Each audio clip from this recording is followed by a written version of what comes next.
Thank you. You may all be seated. Court will recall 20 CR 1385, People versus Letecia Stauch.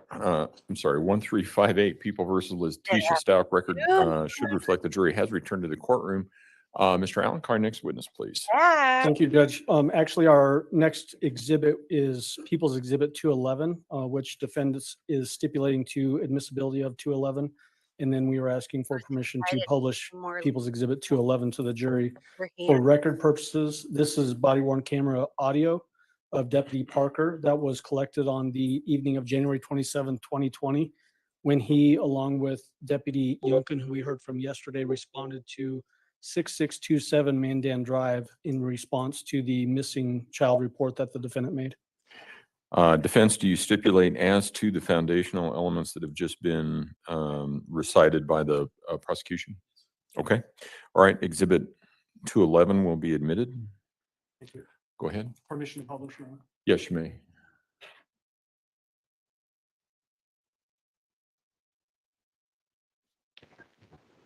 About 4 o'clock. It's this one. You have your notepad? Yeah. You have your big notepad? Big one? Yeah.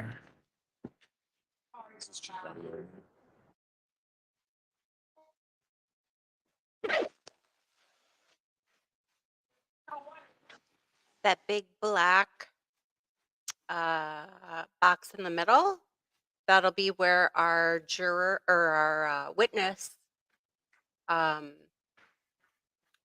that's the witness box.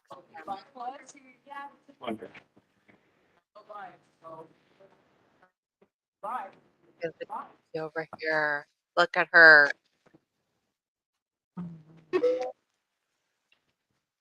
Recording mounted. Wi-Fi connected. Actually, I think we're going to be watching. Well, we aren't, but I believe this is going to be body cam footage. Hi. Hey. Hey, can we come in? Yeah, body cam footage. So let's see if we can't. A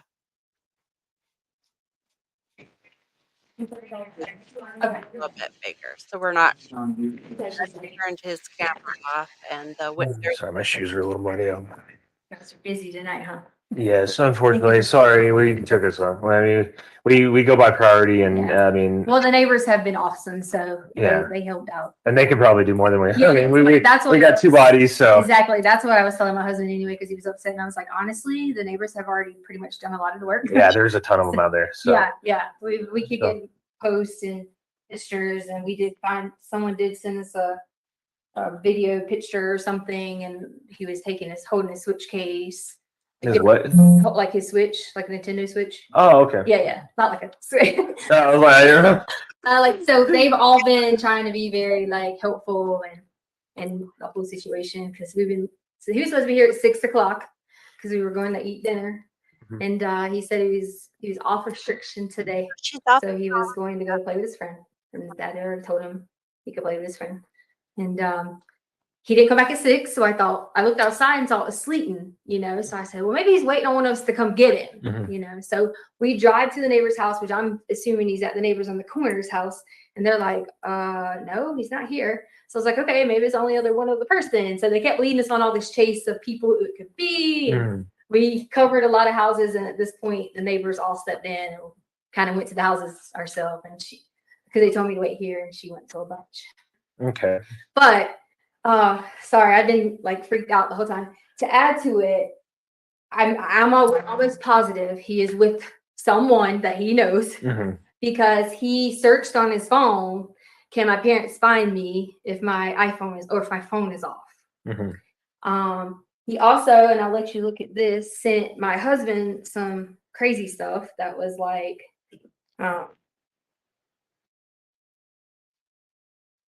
it was like,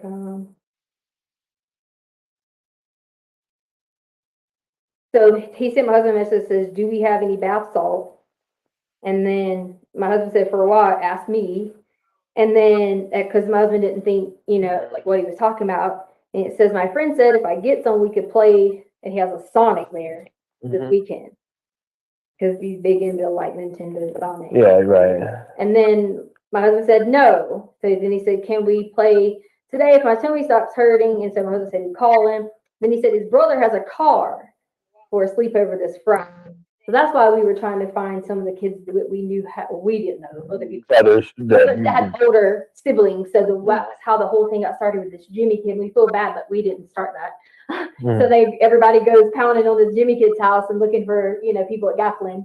And the kid was asleep and he didn't have an older sibling. So it kind of got, how social media gets blown all out of proportion and things like that. So yeah, so that's pretty much what we got. And then, and we did, my husband was like, go through his book bag and stuff like that. We found like a cigar in there. It was, I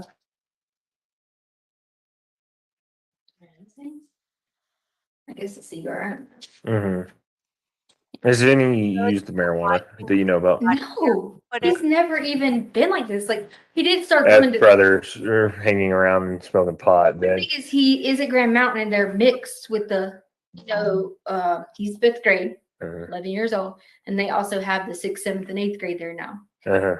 Now, I know the school does a really good job because I work for the school district to separate the kids in the different, like, okay, the 4th, 5th graders, 6th grade, but that doesn't mean they still don't meet each other in Larson Ranch. And that's the thing, because he does go take his bike up to Stingray Park. And is that the name of that little park? Whatever the park is up there. Yeah, I know what you're talking about. And things like that. So that's kind of like pretty much that's what we got. Okay. Did you give our dispatcher the social? My husband has the social. I'm gonna have like a blurry version. I don't know if I can read it. But he was like freaking out saying, "Hey, Mac, I can't go find social. I'm upset." He is me. So I was like, Yeah, I apologize once again that Yeah. we got pulled. I mean, there was something pretty urgent on it. yeah, They definitely. came. You want to get people that are. and that buzzing sound, the officer He said he lost the social. yesterday says it buzzes. So y'all have hit all the friends' houses, or at least some of the people that are That out. we know. Is the social on his military ID? It might be if you consider him. Was there anything missing? No, there was nothing missing. He just had his game, which he's a huge, like crazy Mario, Sonic. He had that with him, and that's it. That's all we seen missing, because my husband immediately said, "Go look for the guns." And like I immediately went in there, and I couldn't find one, so I was panicking. But you know how you're looking for something, and Yeah. and so I'm like, oh my God, it's gone. And then I realized, like, okay, I was hid behind some clothes, whatever. So all the guns are accounted for. I mean, clothing wise. Oh yeah, no, we didn't see any. Toiletries. Nope. Does he have like a wallet he carries around with like The- school ID? The phone fit the wallet. Okay, like one of the attached case, like the. Yeah, an actual wallet. Oh, okay. His phone was with the wallet, and he had left it in his room. And is the phone turned off? Have y'all? Hmm? Has anybody tried the phone? Well, I have his phone. He left the phone here with the wallet. Oh, okay. That's how we went. So how do you know? So he must have used somebody else's Facebook. Is that what you're thinking? That like he logged in somebody else's and asked that question if can my parents find me, or was that on? No, His search history. it was in his search history prior to this happening. So Okay. he had already like searched this information. He had deleted a bunch of things too, because it would have like one thing searched for one day specific, and it was like, okay, we know you're on YouTube, we know you're on this, you should be, whatever. And there was a lot of messages deleted, like for example, his grandma or Nana, he had everything deleted, but we've reached out to all them, and he hasn't been in contact with with any of them, because they all live on the East Coast. Oh, okay. So Has there been any family issues other than? I mean, No. just the strange thing was asking about the basketball. what happened last night? So he was upset about last night because he's grounded from his switch. Like I told you, it's all on the switch. Yeah, there was a restriction. Yeah, you said that, but it was lifted. So yeah, it was lifted today. Uh-huh. But last night he had, so we have 2 little small dogs, and he has really bad problems with his stomach because he takes Vyvanse every day. So when he doesn't, the weekends, Is that like the medication that you list ADHD? for ADHD. Okay. So the weekends we don't give it to him. So on the weekends, when you don't give it to him, your stomach starts to kind of work. Anyway, needless to say, messes his stomach up. We went on a hike yesterday. He like pooped in his pants like 3 times. And you're supposed to give it to him every day, but if we go on a hike, I try not to, because he'll be zombie and hiking and stuff like that. So he said, this is what he told me and his sister. She's already asleep now. She's only 8. But he told me and his sister that he thought somebody was coming downstairs. So he immediately like tried to hide it. He knocked the candle over and it set the carpet downstairs on fire. Uh-huh. Now it was nothing big, Right. like a 12 by 12 spot. Uh-huh. So I honestly wasn't even going to tell my husband. Mhm. We went in there, we were like going to cut it out and like just replace it Yeah. later. Not, Yeah, I get you. you know, like, Yeah. because if I called you and said, someone right now the carpet, Yeah. freaking out. Yeah, you said fire, so I was thinking, you know. Exactly. So I just took the covers that he was I took the covers that he was laying down, like had, and I just like threw it on there because I got my daughter out and the dog's out. She was working, and it was. You can have everybody now. I know it was something that we were just like, No. Did he take his bike? no. Okay, because somebody saw a little kid on a bike. They posted it, but I didn't know if he brought it. Well, he did unless he took it sooner and brought it back because Lena ends up getting a bike and Yeah. rides the bike because hers Good had broke. information. When she ran into him, I say ran into him as in not physically, but she somehow got his bike because hers wouldn't work. So he could have at So one they were point. here. Okay. Yeah. They were supposed to go pick him up for dinner, and he never came home. They thought he was at his friend's house. He was like, Yeah. he didn't start sleeping, so they were going to pick him up down the road, One- and he was never there. There's And he one never went to his friend's someone house. said he was on Okay. and he was taking the switch. Do you mind if my partner looks around the house real quick? Yeah. Because kids, they hide, and Yeah. they can hide for hours, and you'd be surprised. Already checked the like the ADT, There's a- there's kids here. I say kids here. Here. My sister and 2 dogs. Okay. Grab her ID too when you Yeah, get done. He was out there because they left and blah blah blah. Somewhere wherever all it is up. So just tell me a timeline. I know you said that you were going to go eat at 6. Yeah, so it We were was supposed to meet y'all back here, but you went down there because you started sleeping. right. So What happened between that and the time you got out of school? okay, so 3:15ish, 3:20ish, they usually come in every day and they have to like ride laps or something, like physical activities or something like that. But since his stomach was hurt and his daddy told him he could go ahead and get his like switch time back. Mhm. So that's pretty much it. They usually get snacks and we always required, hey, you have to go outside, like all these things. Mhm. So Pretty active then, huh? Yeah. So he did that. He didn't do that because you said his stomach was hurting. What happened instead of him doing that? instead of what? Doing that. He had already talked to my husband about being off restriction. Uh-huh. So he said he was going to his friend's house to play video games. And what time he left at 3:30? I don't know the exact time because I was correcting his carpet thing downstairs. Okay, so he left at that time. Like my husband's like more free than I am with the situation. Like I kind of always like, whose house you going to? Give me their number. That's how I was with her. But like he's like, oh, as long as their neighbor ride, they can ride bikes, everyone's together type thing. Oh. So yeah, so all the time they go and ride and meet friends. That's how we knew to go to different people's house because sometimes. What time did you notice that he left to go? I mean, what time? I mean, between the 3:15 and when did you notice he left? I came back up here at like maybe like 4 o'clock and He was already gone. right, but then Lena came back in the house, which is the sister, and she said that she had to get his bike because her bike wasn't working, so he gave her his bike or whatever. Okay. So So he left before 4, between 3:15 and 4. He's already just Okay. changed her Does he normally story. leave out the front door? That's 5 minutes ago. Would he have normally left out the front door? or the garage, they're Okay. free to do both, or the back because he takes trash out. Sure that Lena uses bike and Well, the now only reason I asked, it looked like there was a ring doorbell. Yeah, we already. That's how I told you that we already knew that he had left. Yeah, And what time was that? Just so we have it for done. we don't have the video recording. We just have like the thing on the ring. Oh, We okay. don't pay the fee. And yeah, you can go ahead and grab your ID. Oh yeah, that's right. I was looking all up. Yeah, you're fine. Did I bring my thing in here? Actually, might be in there.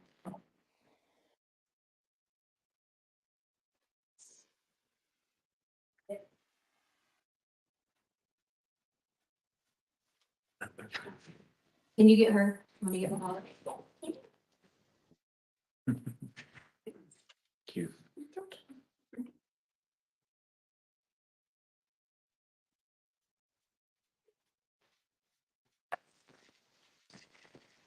I think it-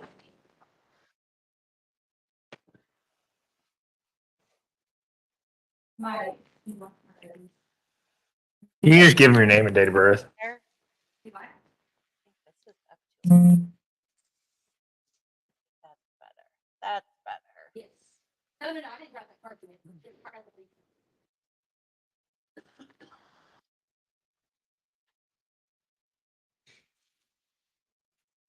No.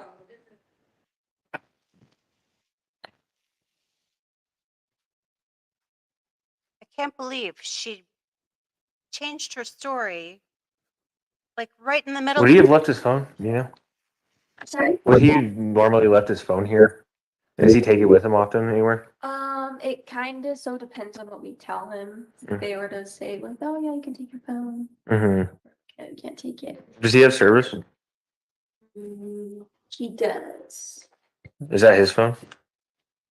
Which one? Yeah, this one's his phone. Who's that? His mom. Oh. Yeah, I don't know what she Look at her sitting over here. because she must be happy. Bring the melting wall. It might be in that big pile of.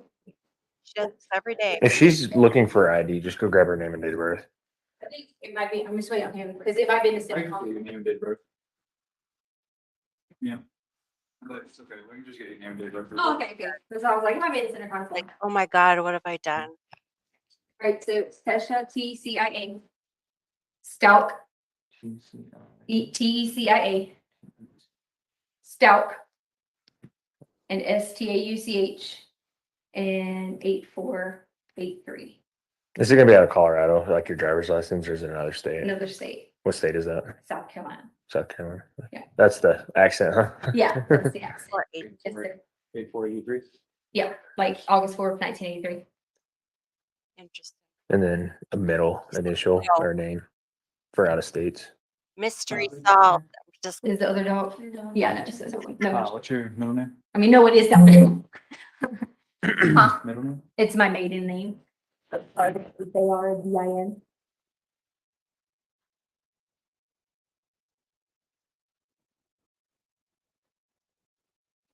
One on one verbal out of South Carolina. And the number you called, were you the one that called or was it your husband? No, I called 911 and then they said call like a non-line or something. and Let me know, right called a bunch of lines and then like a couple of like their Nana called another line, so. Okay. Get her telephone number too, though, because they might not have a good contact if there's several people that called. Phone number? All right, so 843-655-7460.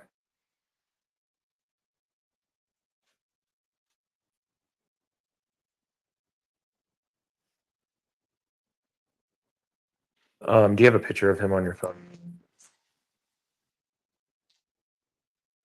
Mom. Can you?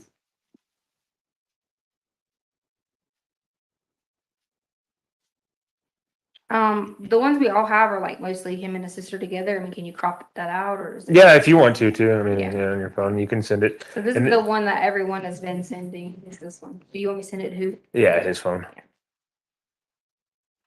again, I'm just flabbergasted how calm she is, considering her step. And then go ahead and get that information for the information I sent you on there after you get the picture. All right, what? Do you want Stand by. this in? Sure. I just got a new phone number, so Okay. I don't remember what it is. If you wanna, while I do this, try and find the driver's license, or Yeah, they're yeah. not finding you. It's, it's LE. If you're running me in, like instead of TECIA, it's LETECIA, Okay. like Letecia.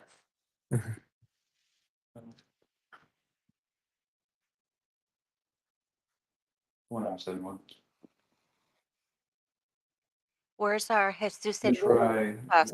Lincoln Edward, We need him. Tom Edward, Body language. Charles, Ida Adam for the first name. Jesus, where are you?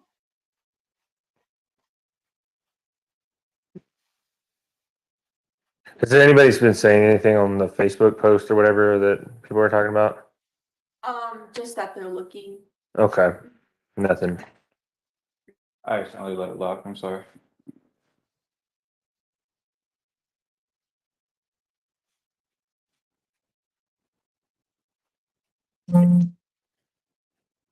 again, that buzzing sound Right. is just the body camera. It lets the officer know that it's still on and running. I'm sending you that picture, right? Okay.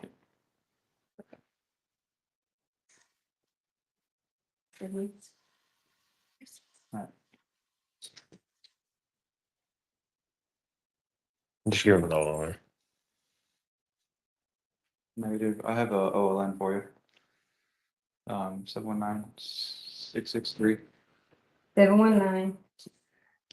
71. It's going to be 101275370, South Carolina.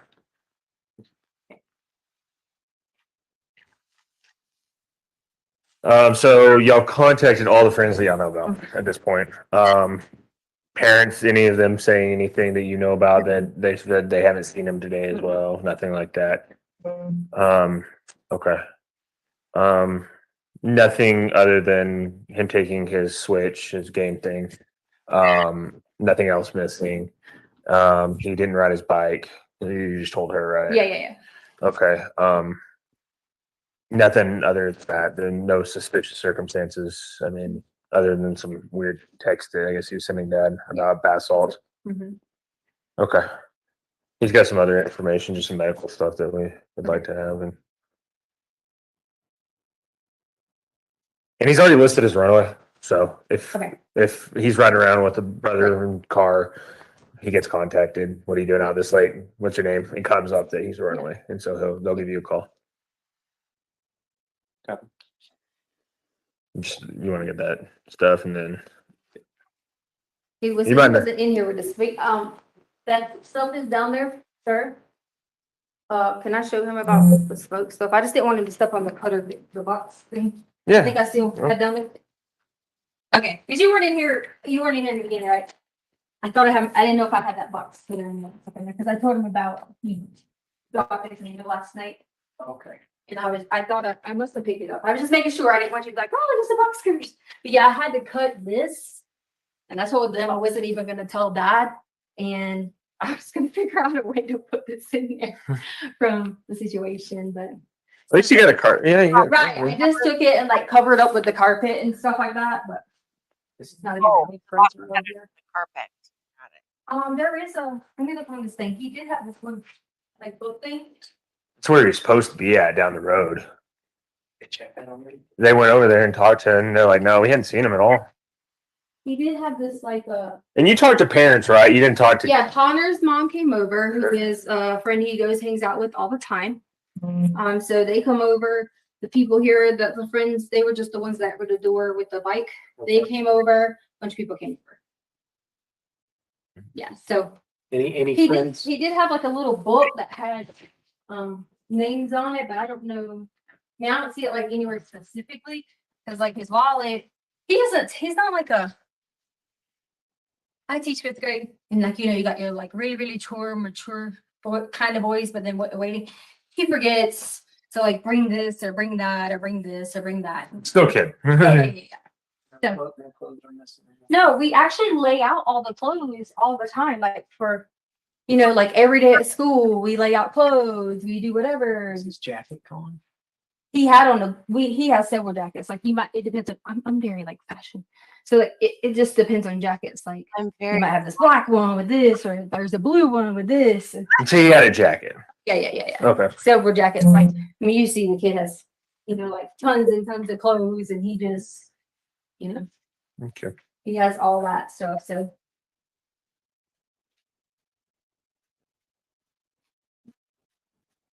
And he took like none of this.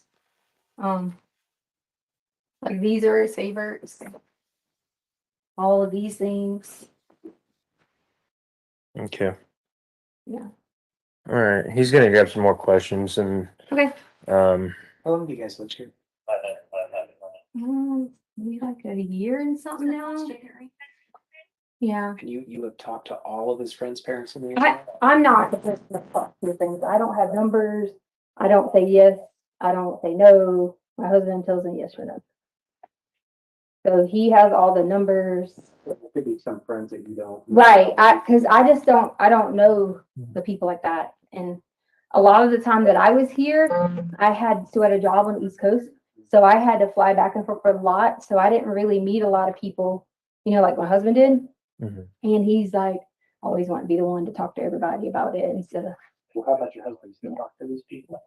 Yeah, he's been on the phone with a bunch of them. He's in Oklahoma, Fort Sill right now. Seriously, anybody he hasn't been able to get a hold of? No, he said he's talked to everyone that he knows of. The only concern we had is he was talking about the friend with the older sibling, and we don't know who that one is. Mhm. That's the one we don't know You guys have a name for that? because we don't know who that person is. We've never heard him say like specific name. And my husband said when he talked to him today that there was no like specific name for that. He didn't give him a name. He just told him no. And he took his game console deal. Yeah, they What have the- a couple of different consoles. One of them's gone. Switch Lite. They have a 2DS, a 3DS. One of them's gone. It was in like a bluish black. Wait, no, that one might be in red. I don't remember. I just know in the video you can see that, or the picture that the lady had. You can see like he's got something right here, and it's like not far down. Which picture is this? So some lady online had noticed it, like messaged us and had noticed that was him or the description, and she was like, "Was that him?" And I was like, "Yes." What was that picture taken? No, I honestly have about 150 Facebook messages that I haven't answered people on because you guys showed. Was it local? I mean, was it in this Yes, Lorson it's Ranch? Lorson Ranch. Someone put it on the Lorson Ranch page, and so a lot of people just kept sending messages, information. First, someone said they saw him get in a white SUV. Then someone said they caught it on their camera. They were all supposed to be sending this to me, but as I was talking to all these people on Facebook, because my husband gave the neighbor permission to post it, you guys came and I kept having alerts with us, and I weren't gonna Huh? Okay. No. Okay. I'm out of Twizzlers. I know you probably gave some of this information to dispatch already, but can you give us a description of him from top to Yes. bottom? Hair color, eye color, any art, Yeah, you so know? brown, let's see, brown, I don't know. like whitish color skin. I'm guessing he's in this house. They don't. Somewhere around there. Just keep this close because our heat. The parents may have. And Yeah. then. Well, they said that 410. there was a weird text that Dad got about something about bath salts and hey, if I can get some bath salts, do we have any bath salts?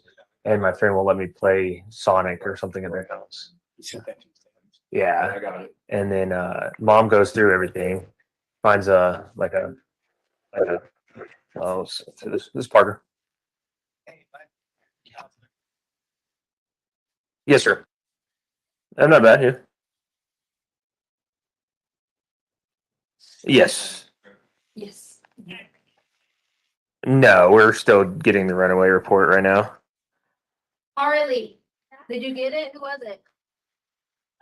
Okay, I appreciate it. Oh, okay. Okay. I just didn't. Right. I mean, there's not anything that's suspicious about it. I think that it just kind of went viral on social media, and so everybody's finding out about it now. I mean, he just didn't show home at 6, but he's also been in trouble and had a game console that he left with. So he's probably at somebody's house right now playing games. That's why me and my husband absolutely think, and we think we absolutely think that, and we've calmed our stress level Oh. for a week. Like a thick, heavy winter jacket, a Uh-huh. shirt, windbreaker. No, like the ones I was showing you guys in there, kind of a little windbreaker type.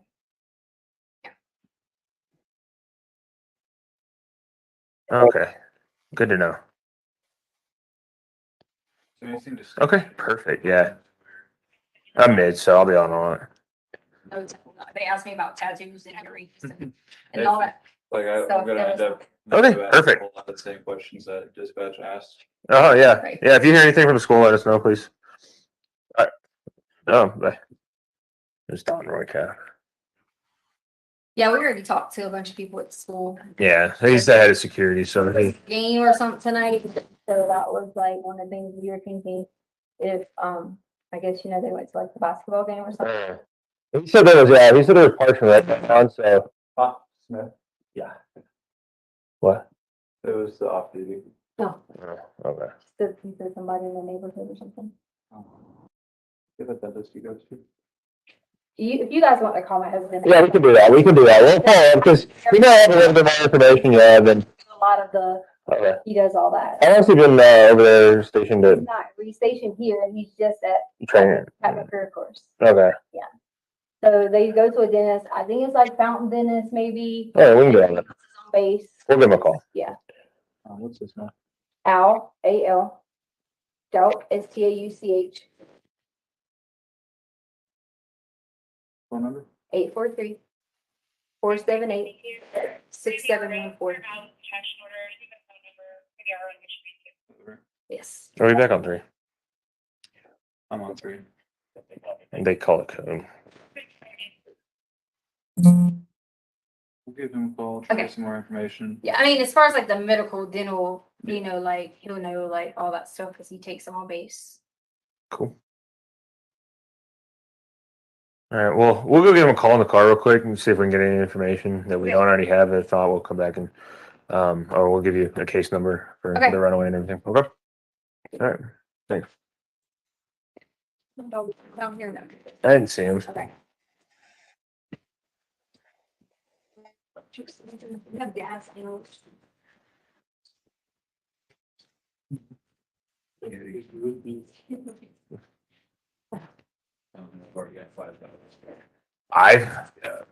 Oh my God. And two. Any choice in, yeah, bringing it up.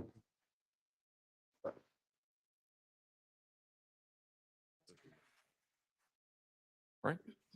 Prosecution, call your next witness, please. Next witness. All right. Let's see who this is.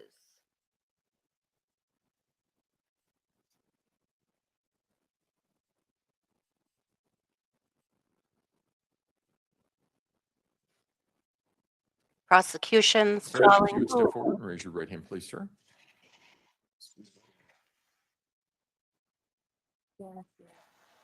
You swear affirm the testimony about to give in this matter will be the truth, the whole truth, and nothing but the truth. Go ahead and have a seat in the witness stand. Please watch your step as you step into the stand.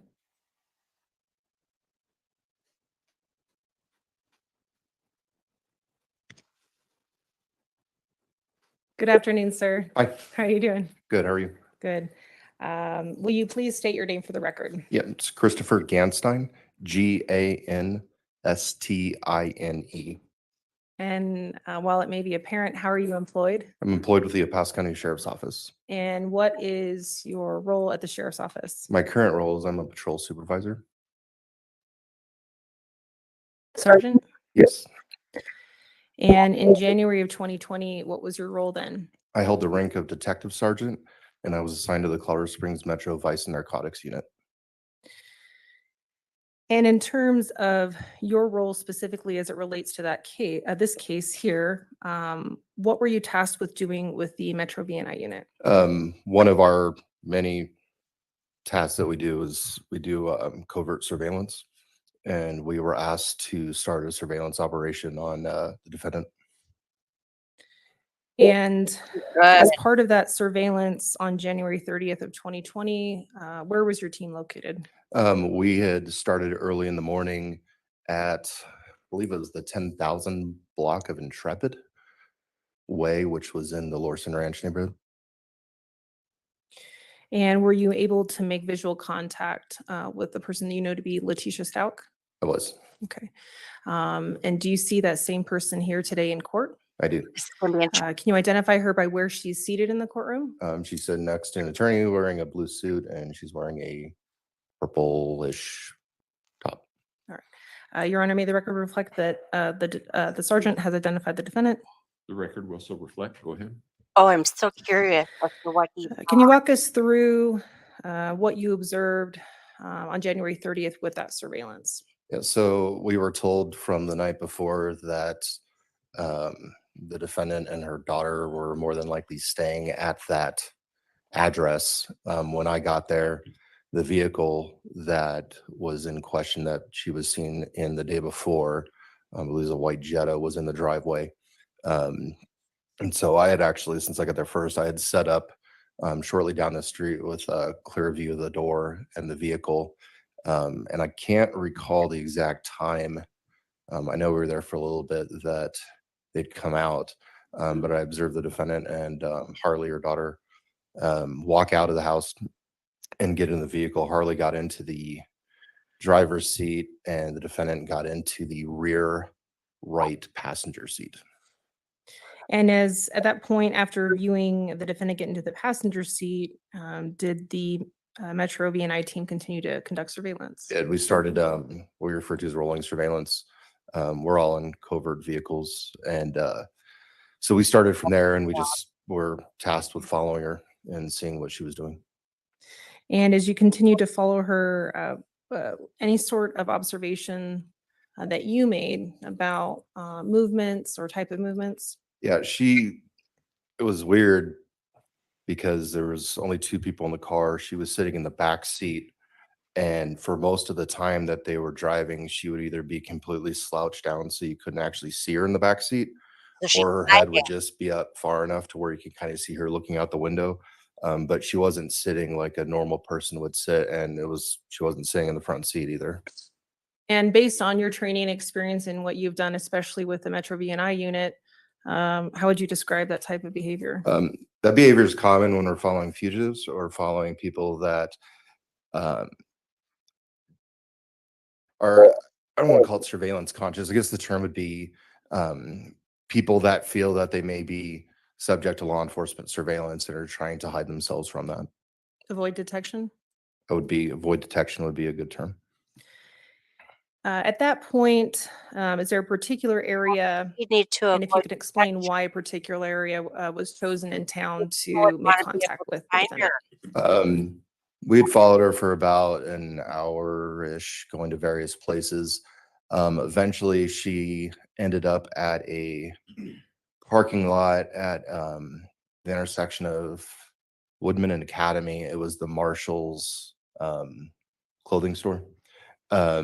She had parked, or Harley had parked in the parking lot, and then they had walked inside the store.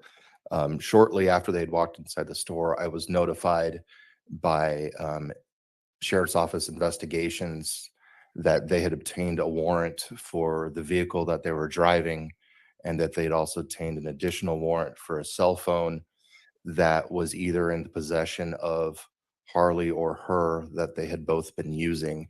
And they had asked that we basically come out from cover, from surveillance, and make contact and secure the vehicle, and then secure the phone.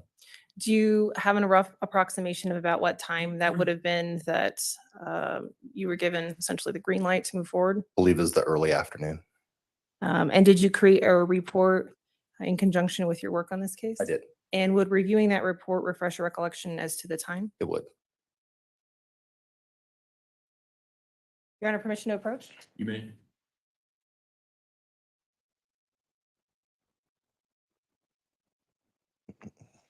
$13:24, so 1:24 p.m. Refreshes your recollection. It does. Sorry. So and not everybody thinks in military time, but what is 13:24? That'd be 1:24 p.m. Okay. At that time, can you explain for the jury what you did? So I'd coordinated my team. I had put some detectives inside the Michaels to maintain surveillance on those two. And then I had created a multi-person team outside. And the plan was that when they had checked out, we would be notified outside that they had.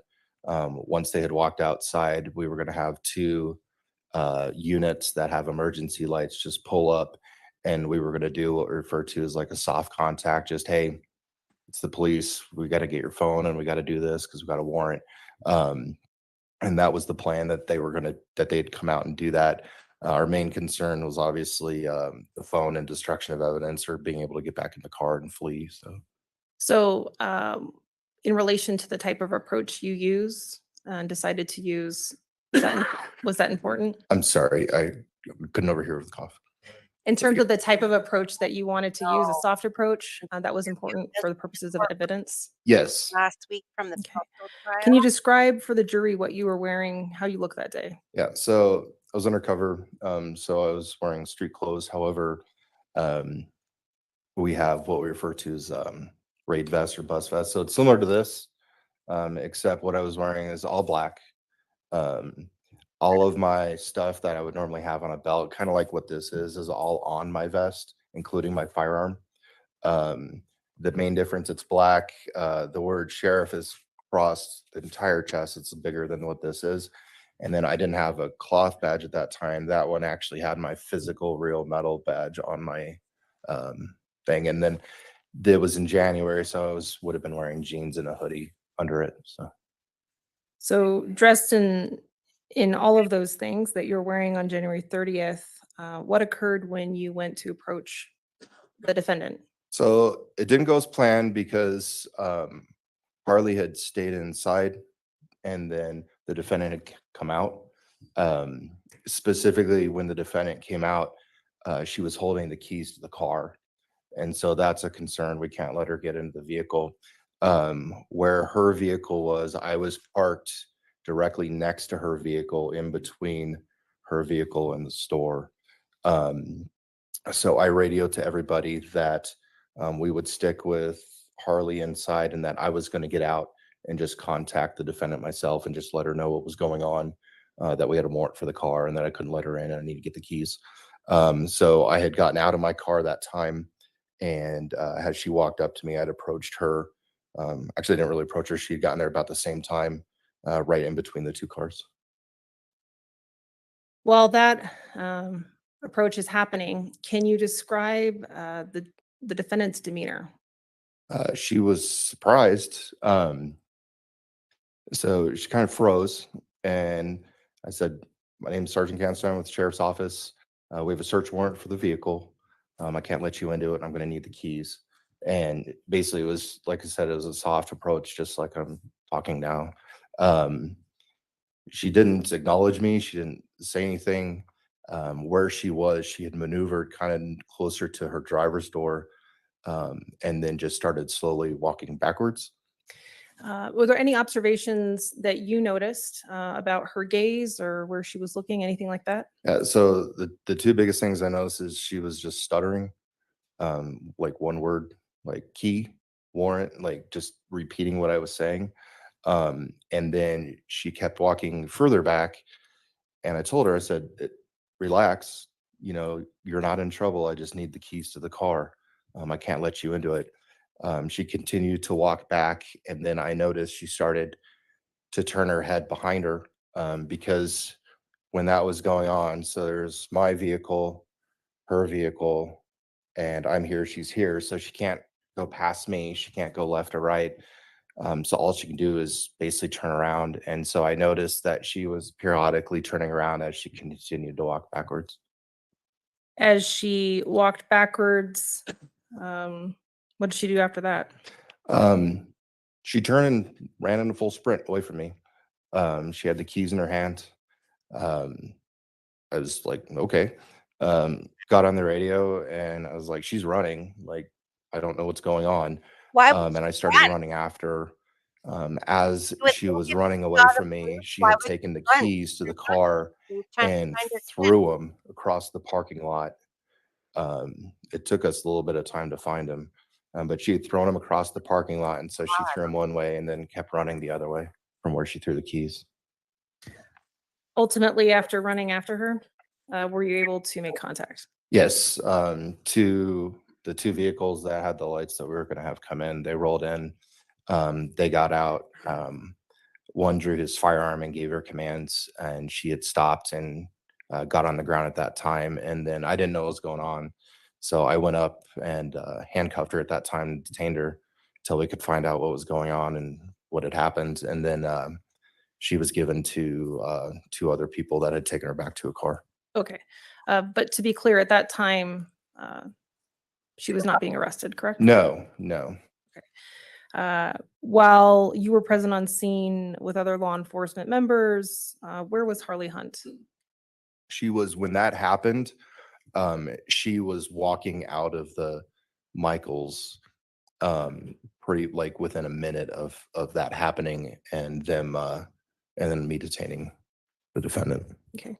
And with specifically as it relates to the approval of the search warrant for a cellular telephone, was that able to be gathered that day? Yes, initially Harley was reluctant to give the phone. And so one of the detectives, she had it in her hand, one of the detectives just yanked it right out of her hand, so she couldn't manipulate or do anything with it. Was there any interaction that you observed between the defendant and her daughter, Harley Hunt, while you were present on scene? Yes, the defendant was fairly hysterical. She was screaming. She was yelling obscenities, things like that. Once she realized that we were also in contact with Harley, she started screaming at Harley, saying, "Don't say anything. Tell him you want an attorney. Don't talk to him." Those type of statements. And we were trying to tell her we just need to get the phone. That is so strange. And after obtaining the phone from Harley Hunt and securing Ms. Stauch, what did you do after that? At that point, we had moved Harley because Harley started crying and she was fairly hysterical as well. But actually, before that, I had talked to the defendant and I told her she needed to calm down. She's screaming. We're in a public parking lot. She's committing criminal acts and she doesn't need to get herself in trouble. So just to relax and calm down. And she did. Once I had that short conversation with her, she stopped yelling. And then we had moved Harley into the back of one of our patrol vehicles. We didn't close the door. We left the door open.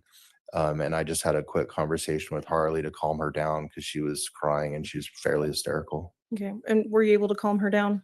Yeah. I told her, hey, here's the deal. We needed to get the phone. I don't know what your mom just did, but we're fine now and we're going to let you guys go. Okay. So. And to be clear, up until that point, the defendant was not arrested. She was not. She didn't have any criminal summons or anything like that you provided to her, correct? No, until we can secure the scene and find out exactly what the circumstances were behind the unusual reaction of me just trying to get car keys, given the scope of the investigation and its infancy, we didn't know if there was something more that we didn't know until we knew. So once we calmed everything down, got everyone calm, we released them because we accomplished what we needed to do, which was to execute the 2 warrants. And after obtaining the cellular telephone, is that telephone then made available or accessible in evidence for other law enforcement officers to have access to? It was given. We had multiple detectives from majors there from the sheriff's office, and it was given to them.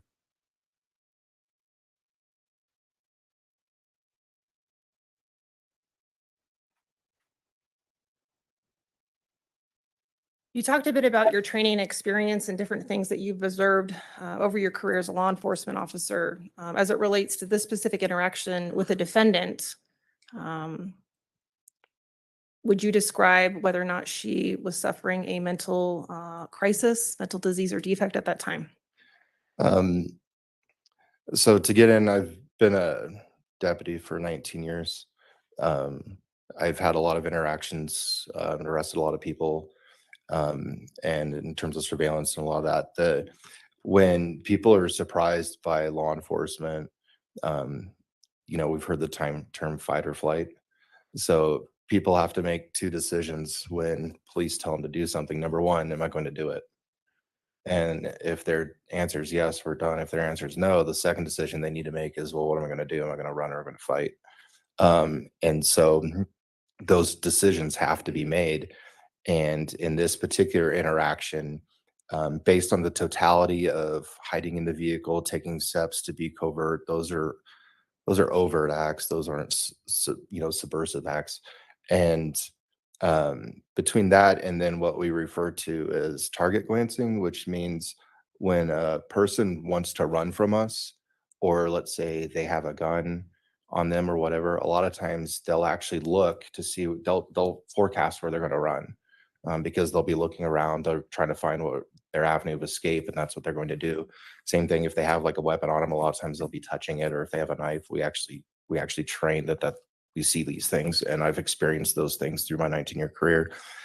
So I saw the target glancing, and it was pretty evident when she was backing up and then started turning around that she was going to run. And I think that in my mind, those were conscious decisions that were made. Okay. But specifically as it relates to observing a severe mental disease or defect while you were present on scene observing her, did you observe that? I did not. Pass the witness, Your Honor. Cross-examination. Thank you. Good afternoon, Sergeant Ganstein. My name is Will Cook and I represent Ms. Stauch. I'm going to ask you a few questions. This encounter with Ms. Stauch and Harley Hunt, her daughter, took place on January 30th, 2020. That's correct. Okay. Had you ever seen Ms. Stauch in person before seeing her at this residence where you, I guess, were staking it out or had it under surveillance? I'd seen photos of her. Photos? Okay. And is that how you recognized her when she came out of this house and got into the car with Harley? Yeah, so when we do The photos. operations, we have briefing plans where we go over photos and all that other stuff. Okay. Had you seen photos of Harley? I can't recall. Okay.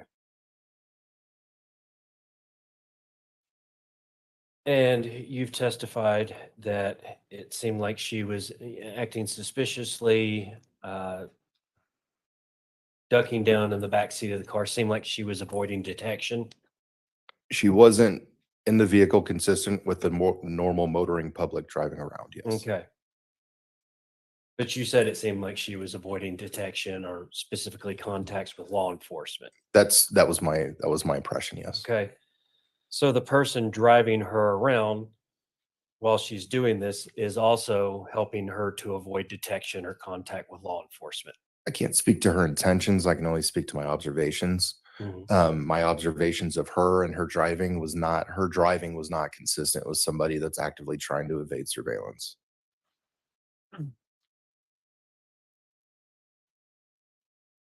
What would evading surveillance be? When we follow individuals, drivers specifically, that feel that they're being followed by law enforcement, there's a number of countermeasures essentially that people will take. They'll make U-turns, run red lights, go down one-way streets, or go down to cul-de-sacs and turn around to see if anybody's following them, randomly pull over. It's in our training, our experience, it's pretty apparent when somebody's doing that, and I didn't see that here.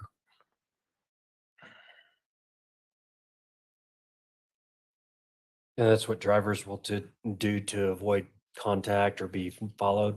Yeah, if there's multiple people in the vehicle, the only one that can make those decisions to do that would be the driver. They're the only ones in control of the vehicle. Was Letecia Stauch on January 30th, when you had your interaction with her, was she a person of interest or a suspect in the death of Gannon Stauch? Stauch, I'm sorry. I wouldn't, in my limited observation, because I wasn't part of the investigations division, it was relayed to me that there was concerns and she was potentially a person of interest. I never actually heard the term that she would be a quote suspect. And when you were following them, did you know the driver of the vehicle at that time was Harley Hunt? I had a high probability it was, based on the information I received last night and who was in the vehicle, and the vehicle was Harley's vehicle. So you had gotten information that she was possibly staying at this residence with her daughter. Yeah, we had a surveillance operation the day before, and I was monitoring that operation the entire night. Okay. Did you have your body camera on? I see right here in the courtroom, you've got your body camera. It looks like the big black cell phone. At that time, no, I was worked in undercover capacity, and undercover officers don't carry body worn generally. So you had no body worn camera. I did not. Did any of the other deputies or law enforcement officers at the marshals? Anybody that was on my team would not have had one. This was 3 years ago. Obviously, there's been legislative changes since then. that have changed who has to carry them. It was not normal at that time for our investigations people to carry them either when doing contacts because they weren't specifically required like they are now. Okay. Was Harley Hunt, since you knew her, she was at the residence, she was Miss Stauch's daughter. Was she a person of interest in this investigation and to the missing? I guess at this time he was a missing person, but later death of Gannon Stauch. Not to my knowledge.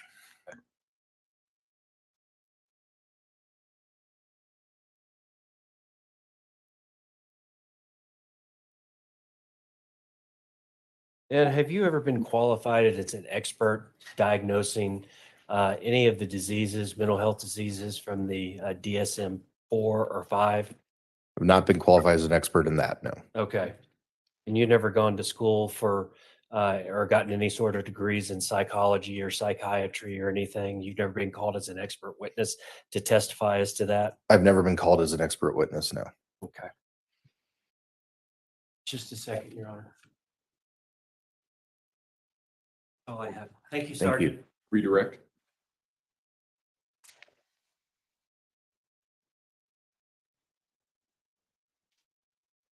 Gratiano? Yes. Sergeant, As part of a unit conducting surveillance, why would it not be feasible to wear a body worn camera? Well, number one, we're in an undercover capacity. We don't want other people to see. Basically, I don't want anyone to know my detectives and who they are, what they look like, or anything else. Certainly, body worn camera evidence is discoverable, and that could potentially put my detectives' lives in danger that are working significant undercover operations involving criminal. We purposely hide our detectives' identity to the point to where they have different names and everything. In terms of how obvious it would be to have a camera in the center of your chest, would that also be an issue as well? Well, if we were wearing a camera, it would probably burn us, if you want to call it that. I think people would realize we were the police really quickly, and majority of our job is done behind the scenes, and people don't know that we're there. So, No further questions, Your Honor. All right. Do any of the jurors have any questions for Sergeant Gasting? No? All right. Thank you, sir. You may step down. thank you. Prosecution, call your next witness, please. Okay, got a new witness. Dr. Leon Kelly. Dr. Leon Kelly. Dr. Kelly.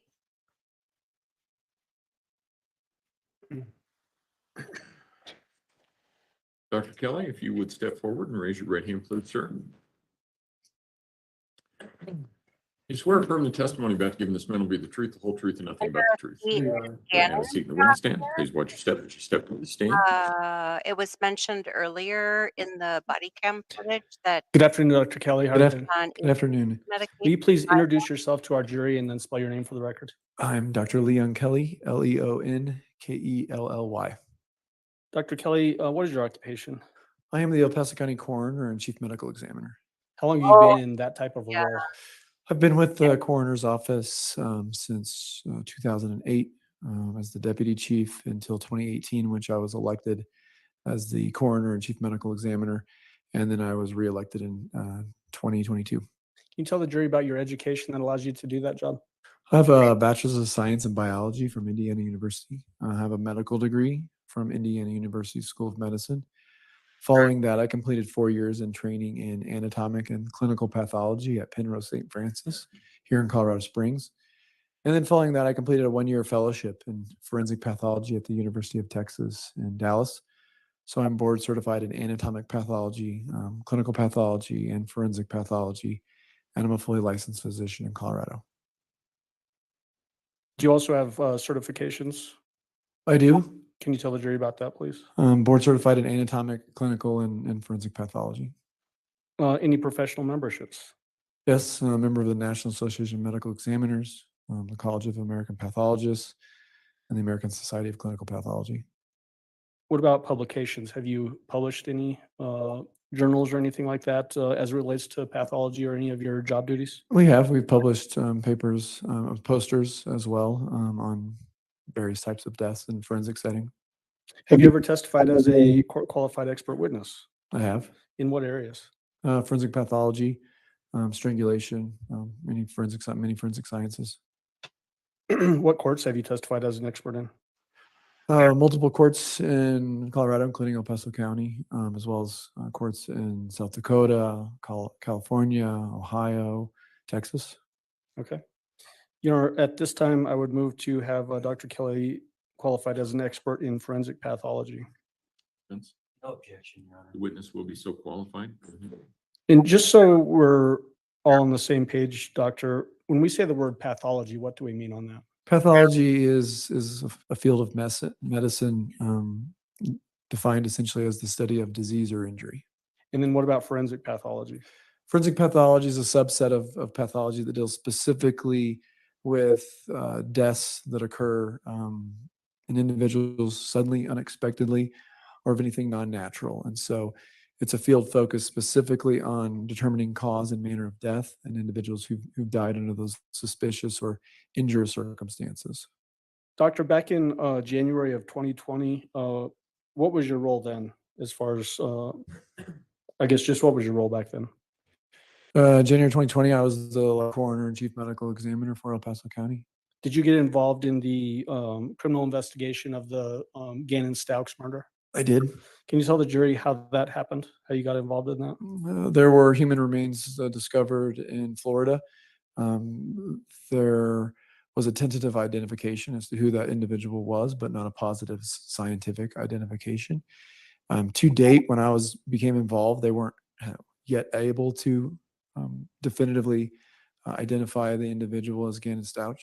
And so I was contacted by our local district attorney's office and asked if I could help identify him. And so the medical examiner's office there in Florida had yet to be able to accomplish that. And I've had good luck and experience in identifying individuals who had been deceased for a long time. So I said, yes, let's bring the remains, or at least portion of the remains, to El Paso County, and we will do our best to identify him. What were complicating factors leading to this difficulty that you just described to get a DNA confirmation? The remains had advanced decomposition, so the body had begun to break down. To make scientific identification, generally we talk about two things: dental, which is you look at the teeth, you x-ray them, and then you have to have radiographs or x-rays from that individual that you think it is at a dentist that they went to when they were alive. The other way to identify individuals is through DNA.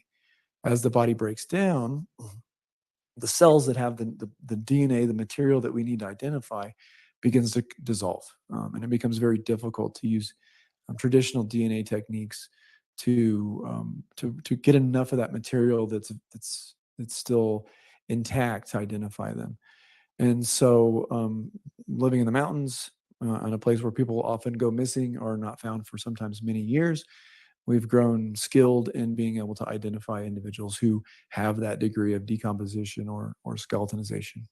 What items did you receive from Florida to do the analysis that you did? So for the forensic odontology examination, we received teeth, dental material. And then for the DNA, we received a femur, one of the leg bones, the upper portion of the leg bone.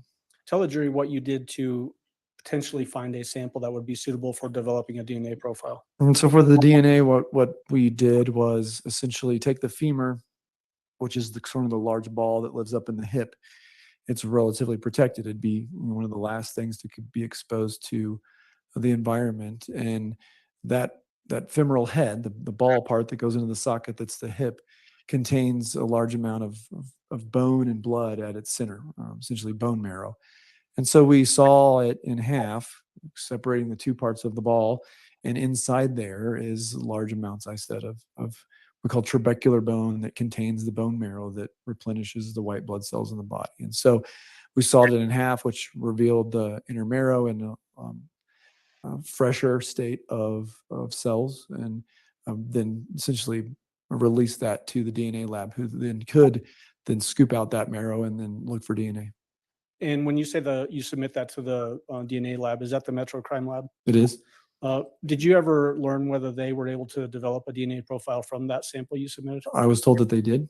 Did you learn who they identified that DNA sample to The belong? DNA was positively identified as Gannon Stauch. Okay. Thank you, doctor. Cross-examination. Thank you. Dr. Kelly, good afternoon. How are you? Good. How are you? I'm fine, thank you.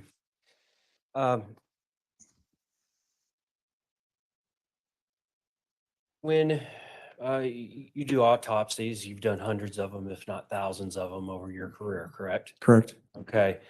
When you have a human body that is deceased, it will start smelling. For lack of a better term, it'll start emitting a bad smell, putrid smell, whatever you want to call it. But that's one of the hallmarks of death is a bad smell.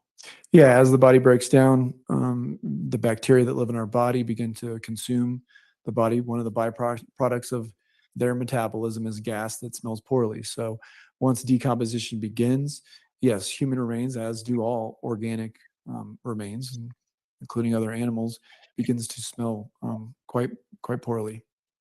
How, and I know it depends on temperature, humidity, and a lot of other factors, but if you could just discuss when a person dies, a human being dies, how long does it take for this poor smell to begin? So the breakdown of the body after death is driven almost entirely by temperature. Humans are like any other organism that dies. If you have a steak and you put it in your fridge or your freezer, it'll last for weeks, months, many years without smelling.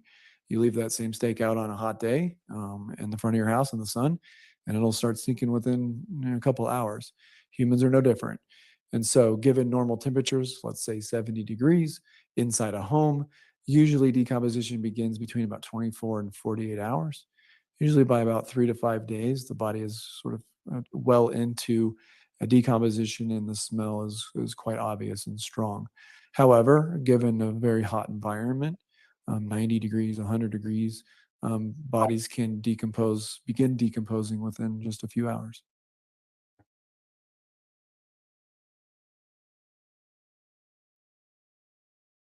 The question is, So inside a home or a building, 70 degrees, climate controlled, or perhaps in a vehicle that's climate controlled at 70 degrees, you're looking at 3 to 5 days before it could really start smelling poorly. That's correct. Okay.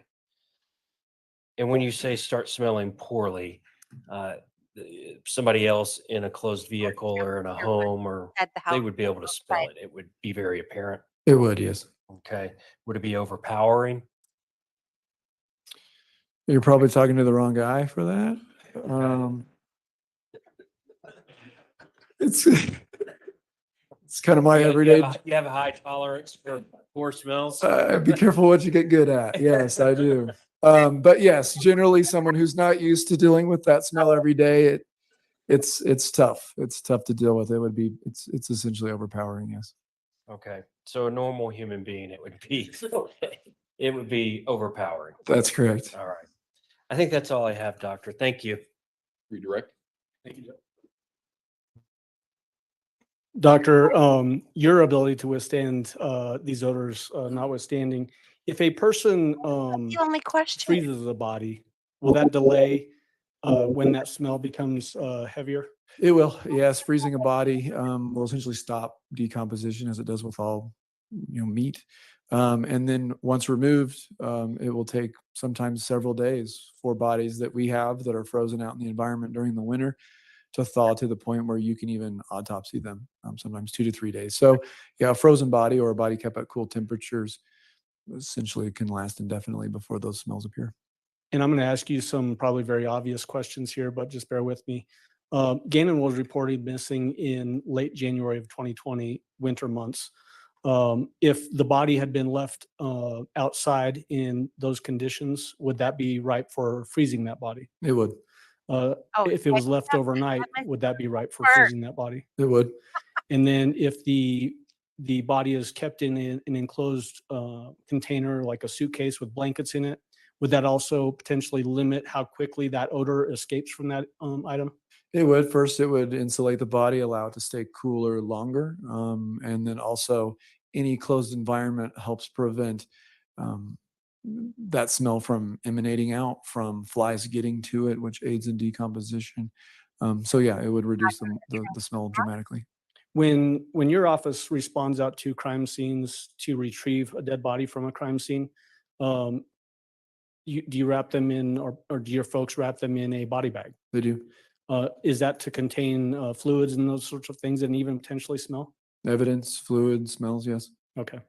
That's all I have. Thank you. Do any of the jurors have any questions for Dr. Kelly? If I was a Looks like juror, we I have none. would. Just pass it forward. And Mr. Allen, if you would retrieve that council approach, Oh, please. see, they have questions too.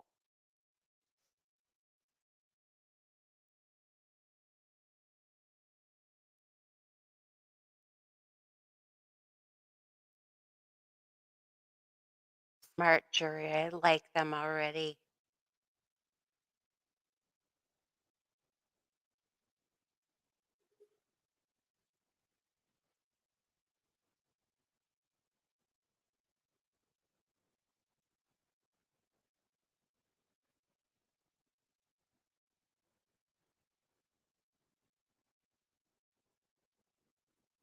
All right, Dr. Kelly, what impact does humidity have on decomposition? Good question. So Jared. humidity, meaning the moisture in the air, would result in decomposition likely and potentially happening at a slightly increased rate. Probably not dramatically, not enough to alter the time course that I talked about. What it does do is alter dramatically the type of decomposition that's going to happen. And so in a state like Florida and the Gulf Coast, where you have high temperatures, lots of moisture in the air and the environment, the body tends to decompose in a way that's sort of very, very, very wet. And it goes through a process which we call adipocere, which is the bacteria and the things that live in a moist environment are very different than a dry environment.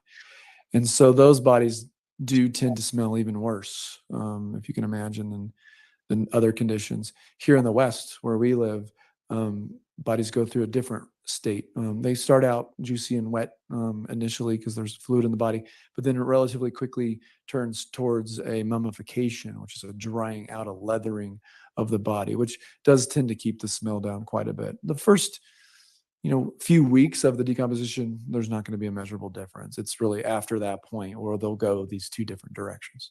And by I will then, allow reasonable starting follow-up as to Florida, that question only. Mr. Allen? Only for purposes of our record, can you spell adipocere for the court reporter? Yes, adipocere is ADIPOCERE. Look, we Right. learned a new word today. Got it. All right. Mr. Cook? I don't have anything. All right. Thank you, Dr. Kelly. You may Thank sit you, Your Honor. down. Watch your step.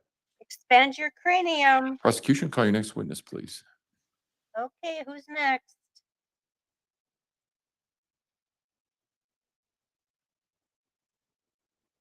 That guy was only up there maybe 15 minutes.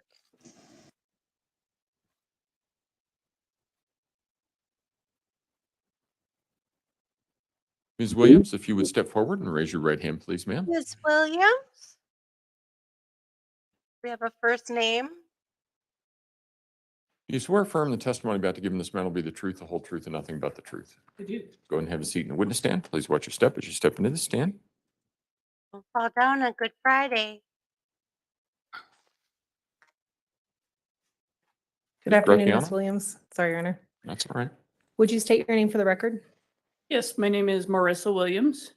And where are you currently employed? I'm employed with the El Paso County Sheriff's Office How long have you been with the sheriff's office? for approximately 11 years. And in 2020, what was the nature of your roles and responsibility with El Paso County Sheriff's Office? I was assigned to the investigations division as a detective. And as it relates to your work, in this case, fair to say that you were the jack of all trades? Yes, although primarily handled the financial responsibilities. Okay. In terms of obtaining financial responsibilities, can you explain what you mean by that? Yes. I initially took interest in, I guess, tracking the financial records of the Stauches to determine what type of activity they had been taking part in during the time that Gannon went missing. And so as part of that, would you have been involved in applications for search warrants, things like that? That's correct. Did you also have observations of other law enforcement officers collecting evidence, for example? Yes, ma'am. There were other officers and investigators, both with the DA's office and the FBI, assisting the El Paso County Sheriff's Office in collecting the type of records I was collecting as well. Okay. And I'll direct your attention to January 28th of 2020. Were you on duty that day? Yes, ma'am. And were you present for an interview, or at least a portion of an interview that occurred that day? Yes, ma'am. Where was that? The interview was at the El Paso County Sheriff's Office. I observed Detective Mark Riley interviewing Eugene Al Stauch. Okay. And for other interviews that may have been conducted with Letecia Stauch, were you present for any of those? I was present, but I did not observe the full interviews. Okay. I will direct your attention to observations of Letecia Stauch. Did you see her in person? Police interview. Yes, I did meet her in person. Okay. And is there a particular date you recall seeing her in person? Yes, it was Wednesday, January 29th at the El Paso County Sheriff's Office. Okay. And on that date, can you generally describe her demeanor? How would you describe her demeanor? She was evasive with questions. She was, I would say, upset, but not in the same way that you would expect with a parent that's missing a child. Oh, we got an objection. I'll sustain the objection on the different grounds. I think she needs to lay a little bit more foundation as to her experience regarding contacts with parents of missing children. And again, to the degree that she's gonna be basing it on an observation or opinion on work experience, I'm objecting under Stewart. All right, and under People versus Froehler, 373 Pacific 3rd, 672 Colorado Appellate 2015, I don't think that Judge. the Stewart standard regarding accident reconstructionist applies. This doesn't involve specialized training. This does involve her experience regarding contacts with other individuals who may have been similarly situated. The objection's overruled. In terms of your experience in law enforcement over the years, have you had contact with a variety of suspects, a person of interest, that sort of thing? Yes, I have probably hundreds. Have you been exposed to parents of missing children as well? Yes, Parents of runaways? yes. And in terms of your training experience, specifically as it relates to being around parents of missing children, how would you describe the defendant's demeanor on January 29th of 2020? My experience with parents of missing children or runaways comes from having worked on patrol during the years of 2014 through 2018. And most parents are primarily concerned with doing something to track down their child, such as contacting friends, going out and searching for their child, or providing any type of evidence that would assist law enforcement in doing the same. But Ms. Stauch, on the other hand, was bothered by the fact that she had to come in and talk with law enforcement, and was more concerned about her well-being than her missing sons. Huh. What is that? In terms of being present on scene, and again, based on your training experience as it relates to your role as a detective, but also on patrol, did it appear to you at that time that she was experiencing a severe mental disease, defect, or crisis?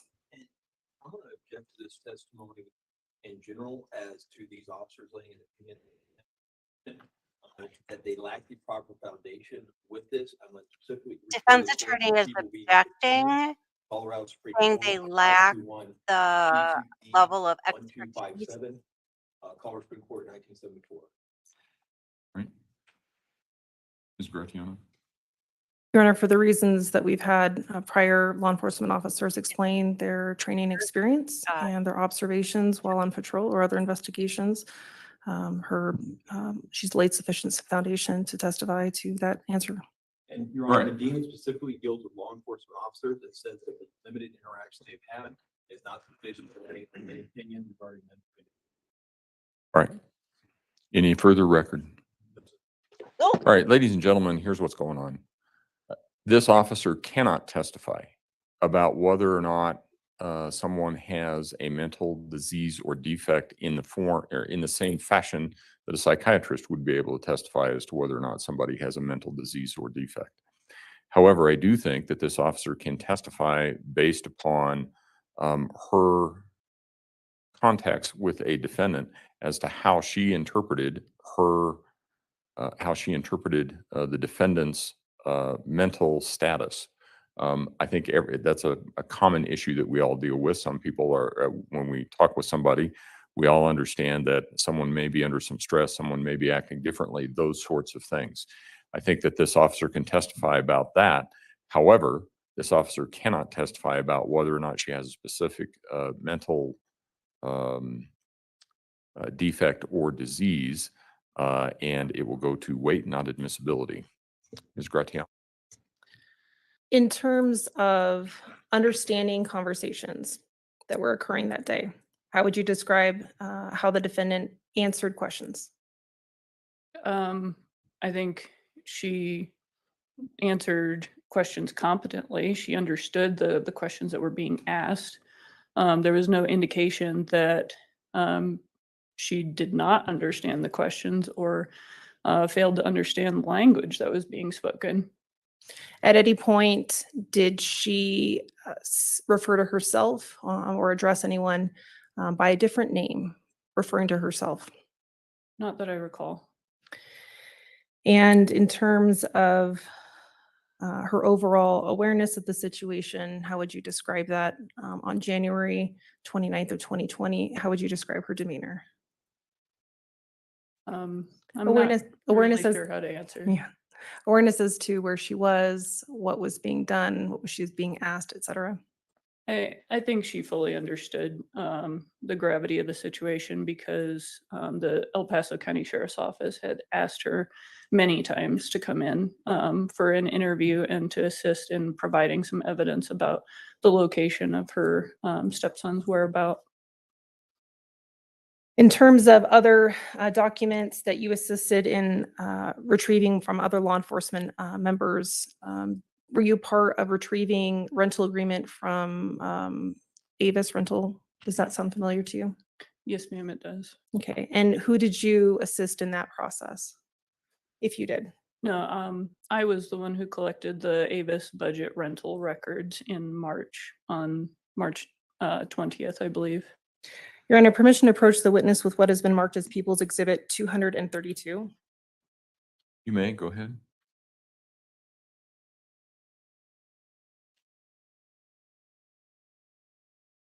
Moment to familiarize yourself with People's Exhibit 232. Yes, ma'am. Do you recognize it?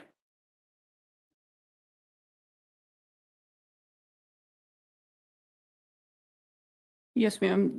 This is a different rental record than the one that I had referred to as collecting in March. Okay. And when you talk about, you testified as to having contact with Avis, who in particular did you have contact with at Avis? Would have been a manager or somebody at the counter? I don't recall the name of the person for this particular record. I recall for the other one, but not for this one. Okay. May I refer to my report? You can. That would refresh your recollection. Yes, ma'am.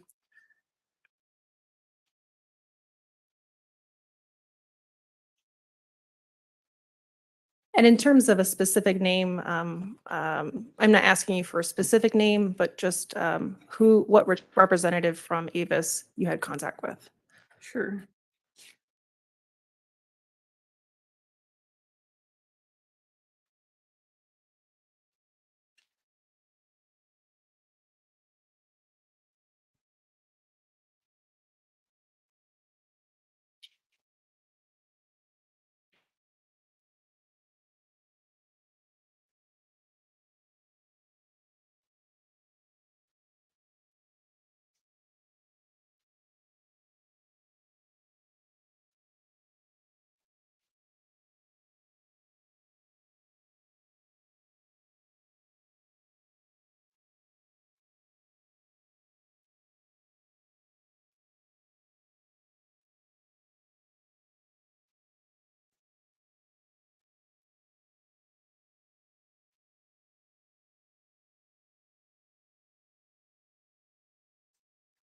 And it may be helpful just to explain to the jury just the general process of retrieving business. How do you go about doing that? That just might be helpful to start.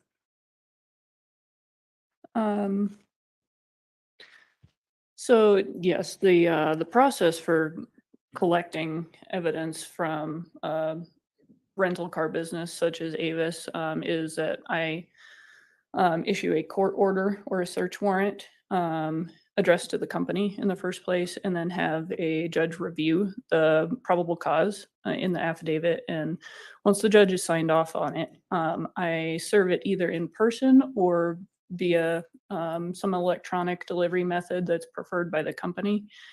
In this particular case, I did serve the warrant in person because the business was local. The Avis budget rental was at the Colorado Springs Airport. And to retrieve documents referring to a rental agreement, did you respond to that location? I did. And was a representative able to provide you with documentation? Yes, ma'am. They provided the rental agreement that showed the signed agreement. It had been signed by Letecia Stauch, and I believe it was signed on Tuesday, January 28th, for a Got it. it was for a white Kia Rio 4-door sedan. And that vehicle was used for approximately 1 day before it was returned to the same location. And to be clear, when you're retrieving things, you're retrieving a rental agreement, but are you retrieving documents that come with that rental agreement from that company? I love it. Yes, ma'am. Such as Exhibit 232? Yes, ma'am. So can you explain how you recognize what 232 generally is? I recognize it because I've seen it before during the time I collected it. Okay. And because you've seen it before, would you say it's a fair and accurate representation of the rental agreement documents you retrieved from the Avis representative that day? Yes, ma'am. Your Honor, at this time, we would move for the admission of People's Exhibit 232. Mr. Tellini, Exhibit 232 will be admitted. Go ahead. Great. In terms of other work in this case, you explained that you collected various financial documents. Did you also have an opportunity to review those financial documents? Most of them I did, yes. And overall, were you able to, along with other law enforcement members, able to track movements or charges, if you will, of the defendant through those financial documents? Yes. Green is not my fault.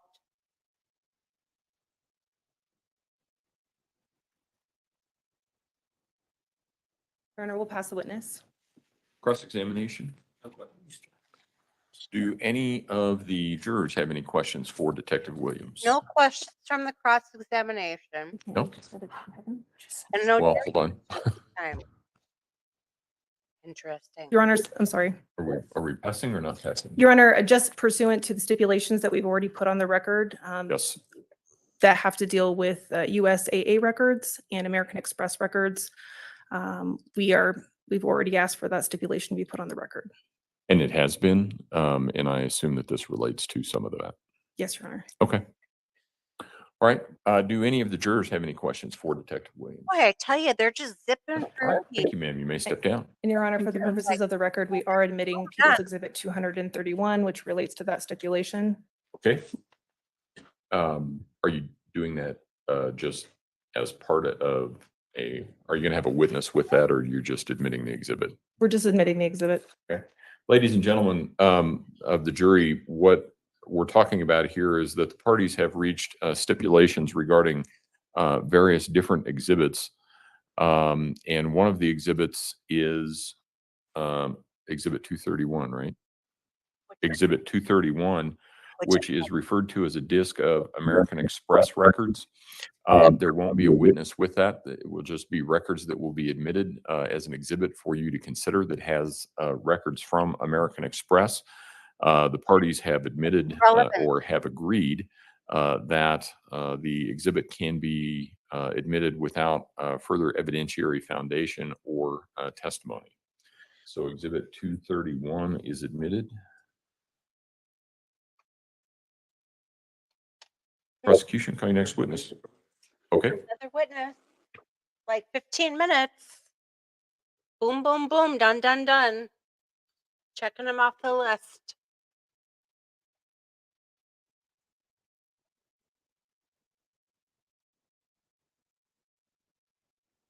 Ladies and gentlemen, before we get into the next witness, now's a good time to take a break since we came back a little bit early. So if I can have everyone back in the jury room at say 10 after 3, we should be able to start on Break time time at till that 10 point. after 3. Again, don't people. discuss the case among yourselves. Don't discuss the case with anyone else. With that, all rise for the jury, please. Court PM break until before 4:15. Is that what he said? 3:15?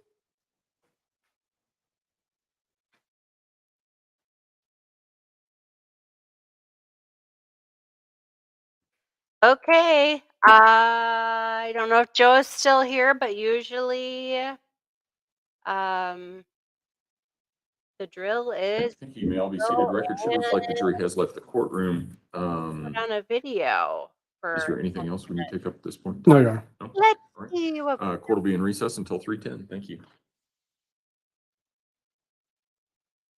What should I pick? What should I pick? What should I pick? Bruno Mars, maybe? Bruno Mars Super Bowl halftime show? Wonder how long this is. 12 minutes? Wonder how many commercials would be in here.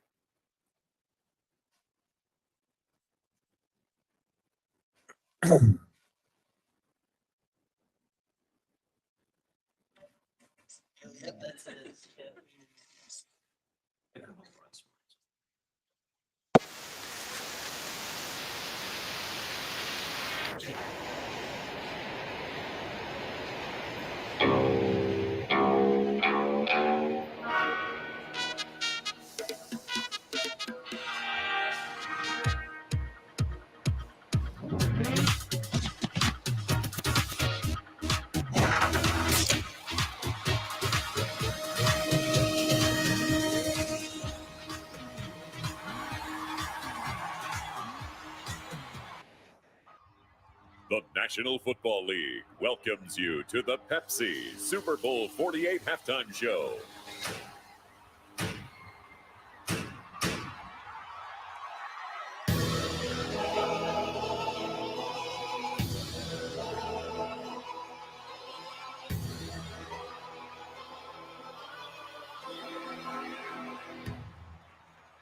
Every time I close my eyes, I see my name in shining lights.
sex takes me to paradise. Sex takes me to paradise. Sex show.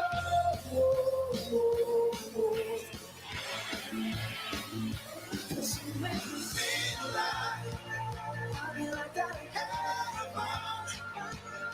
for too long, for too long. Yeah, you make me feel like I mean, like that for too long, for too long. Sex.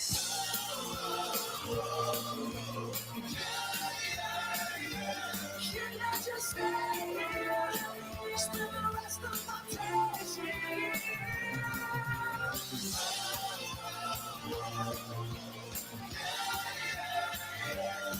Can I just stay here? Spend the rest of my days here. Get you back to me.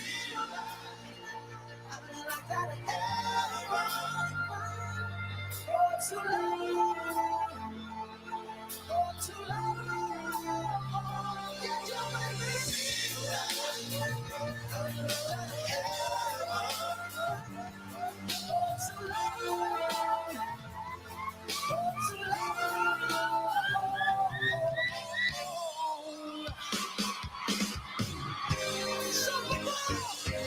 This is your opportunity to dance, y'all. So let me see you get loose. Oh, put your hands together, put your hands together, put your hands together. Oh, baby, let's do it. I gotta just say, give me your teacher, baby. Said I gotta tell you a little something about yourself. You're an about girl, so you sexy lady. But you walk around here like you wanna be someone else. Y'all say it. Well, I know that you don't know me, but you're fine, so fine. Fine, so fine. Oh, girl, I'm gonna show you when you're mine, oh, mine. I'm trying to say treasure. Yeah, that is what you are. You're my golden star. And if you can make my wish come true, if you let me treasure you, if you let me treasure you. Do you know who you're rocking with? Do you know who you're rocking with? You're rocking with the best. Do you know who you're rocking with? You're rocking with the best.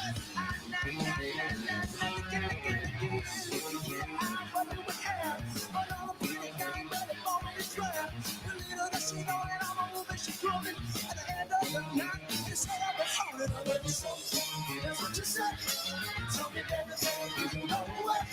When I'm blessed, I never stay. So many girls and me, this is what I say.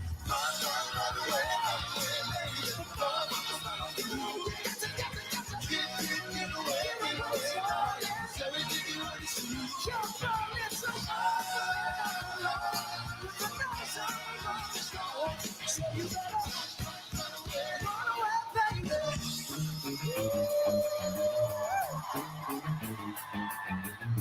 A little bit something now, a little bit something now, a little bit something now, a little bit something now.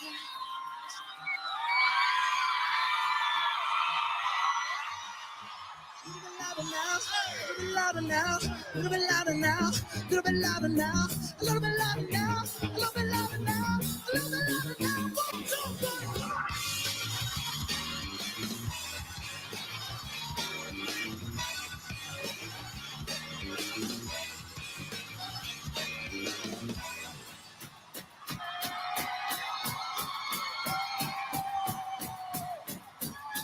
1, 2, 3.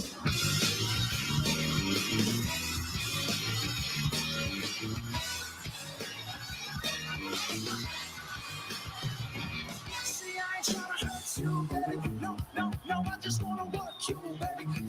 See, I ain't tryna hurt you, baby. No, no, no, I just wanna work you, baby. If you scared, you better run. You better run. You better run. You better run. You better run. You better run. You better run. Just give it away, give it away, give it away now. Give it away, give it away, give it away now. Give it away, give it away, give it away now. Oh!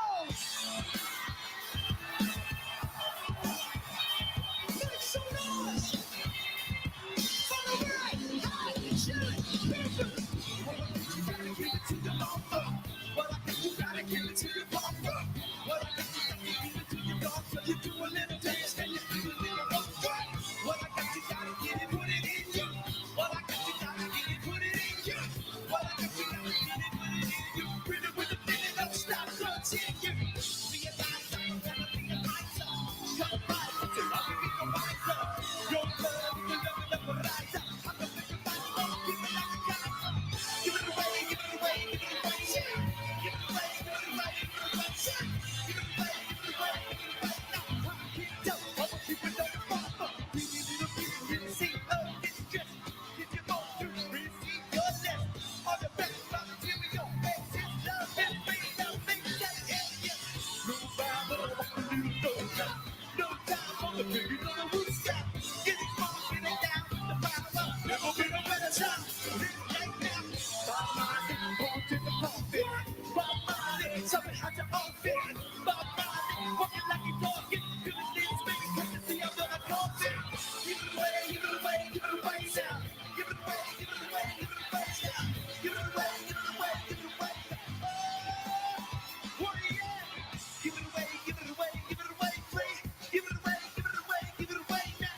Give it away, give it away, give it away now. Oh, here it goes. I'm a people know about it.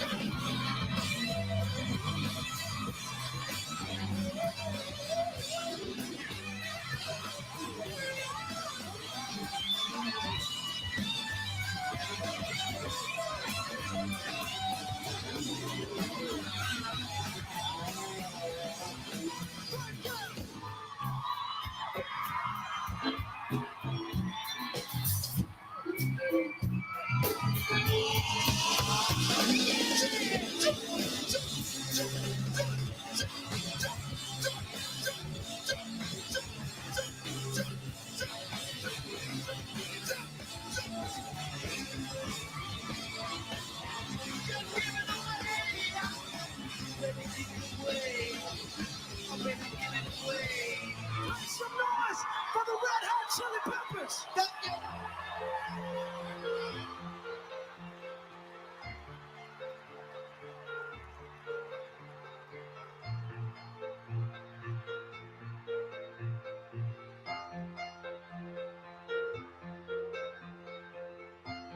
I'd like to dedicate this song to my brother and my sister, Lupe and George. Miss you guys. I just wanted to tell my wife, Liz, that I love you, I miss you, we'll be home soon. This song goes out to my beautiful bride, Nikki. I love you, and I can't wait to see you soon. I'd like to dedicate this to my family in Arizona. I love you all. Be home soon. I just want to dedicate this next song to my beautiful wife, Jeannie. I would like to dedicate this song to my awesome husband, my beautiful baby, James and Jamie. I love you guys, and I'll be home soon. Mwah! Oh, her eyes like the stars look like they're not shining. Her hair falls perfectly without her trying. She's so beautiful, and I tell her every day. Yeah, I know, when I compliment her, she won't believe me. It's on, said a thing that she don't see what I see. But every time she asks me, do I look okay? I say, when I see your face, there's not a thing that I would change. 'Cause you're amazing, just the way you are.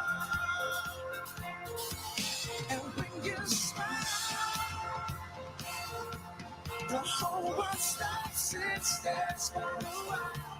'Cause girl, you're amazing, just the way you are. When I see your face, there's not a thing that I would change. 'Cause you're amazing, just the way you are.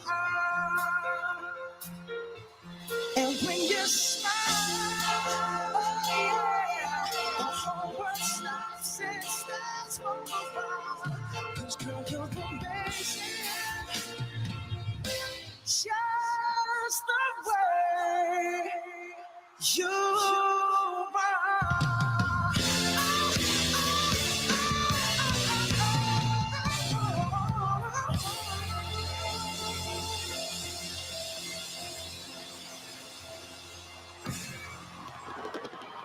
Thank you.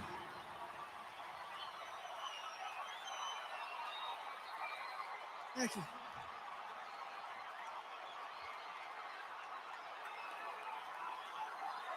The natural. People remember heartwarming ads. So to help you remember that Liberty Mutual customizes your home insurance, here's a touching moment. Liberty Mutual. It's perfect. Only pay for what you need. Liberty, liberty, liberty, liberty.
Record should reflect the jury is not present in the courtroom. Is there anything we need to take up outside the presence of the jury at this point in time? There you are.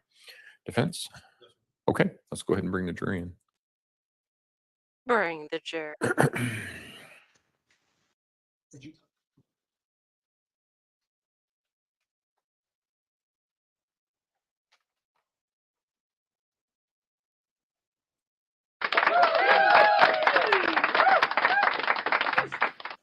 Bring the jury.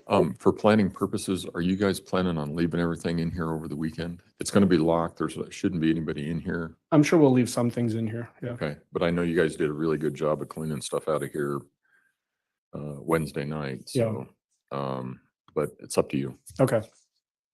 So we're good to leave. Yeah. Yep, you can leave. Yeah, because there won't be anybody here. Leave Mr. Cellini here. All rise for the jury, please. All rise for the jury.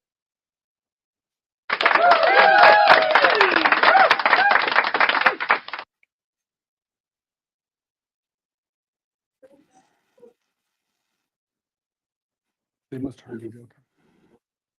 Can't believe the speed I think in everybody. which they're whipping through these witnesses. Yeah. You know, it's Good Everybody's getting Friday. giddy. It's Good Yeah. Friday. This judge is very efficient. Hour and 20 minutes. Thank you. You may all be seated. Court will recall 20 CR 1358, People versus Letecia Stauch. Record should reflect the jury has returned to the courtroom. Prosecution, call your next witness, please. Thank you, Your Honor. We would call Janine Sanchez. All right.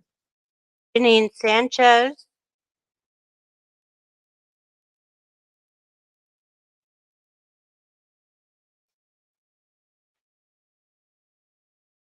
So just come in.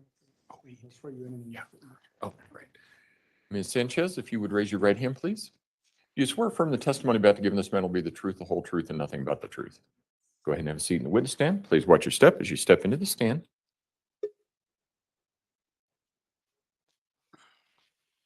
Good afternoon, ma'am. Will you please introduce yourself to our jurors and spell your first and last name for the record? Yes, my name is Janine Sanchez, JANINE SANCHEZ. Ms. Sanchez, I want to just do some preliminary stuff with you. You live here in Colorado Springs? Yes, And I'm going to talk specifically about January of 2020, so 3 years ago. Where were you living back in January of 2020? in Lorson Ranch. Were you familiar with a young lady by the name of Harley Hunt? Yes. How did you know Miss Harley Hunt? So we worked together at Massage Envy, and then we'd occasionally go to Bible study together. Are you similar in age with her? I'm about a couple years older than her. Okay. And you said you worked at Massage Envy. Did you both share the same type of job, or did you have different jobs at that employer? We were both receptionists. Would you see each other often at work? I would say, depending on the shift, yes. Okay. And then you mentioned that you would sometimes go to Bible studies together. Did you ever hang out any other times outside of work besides those types of gatherings? No. Okay. Did you have each other's phone numbers? Yes. Would you sometimes text with each other? Yes. Would that include potentially sending jokes, memes, TikToks, that kind of thing? Yes, we would send TikToks to each other. TikTok is quite controversial these days, isn't it?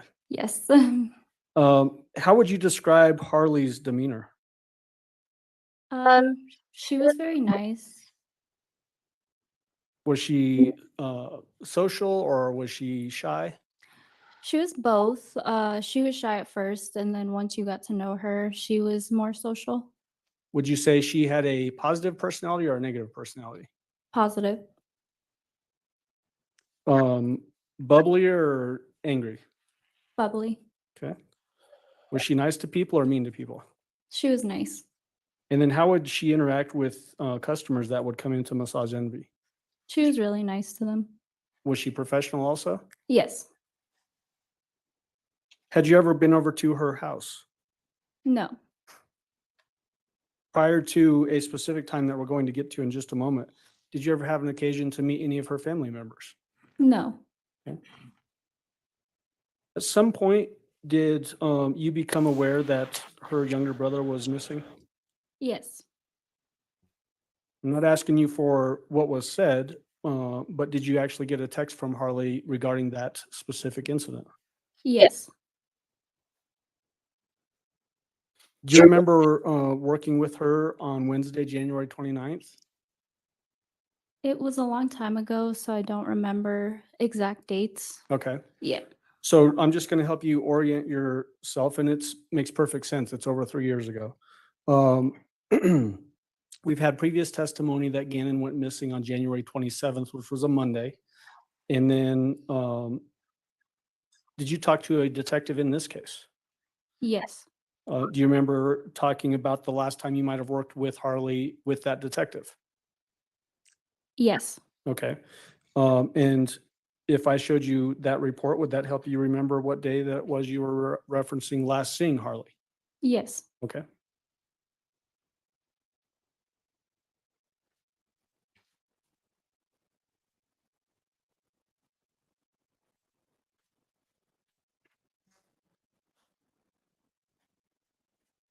Your Honor, may I approach the witness? You may. In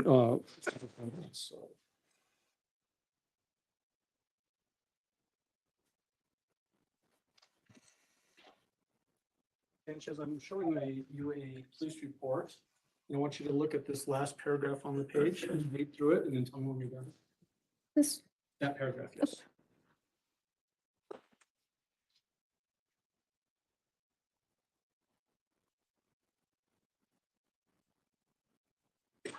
Yes.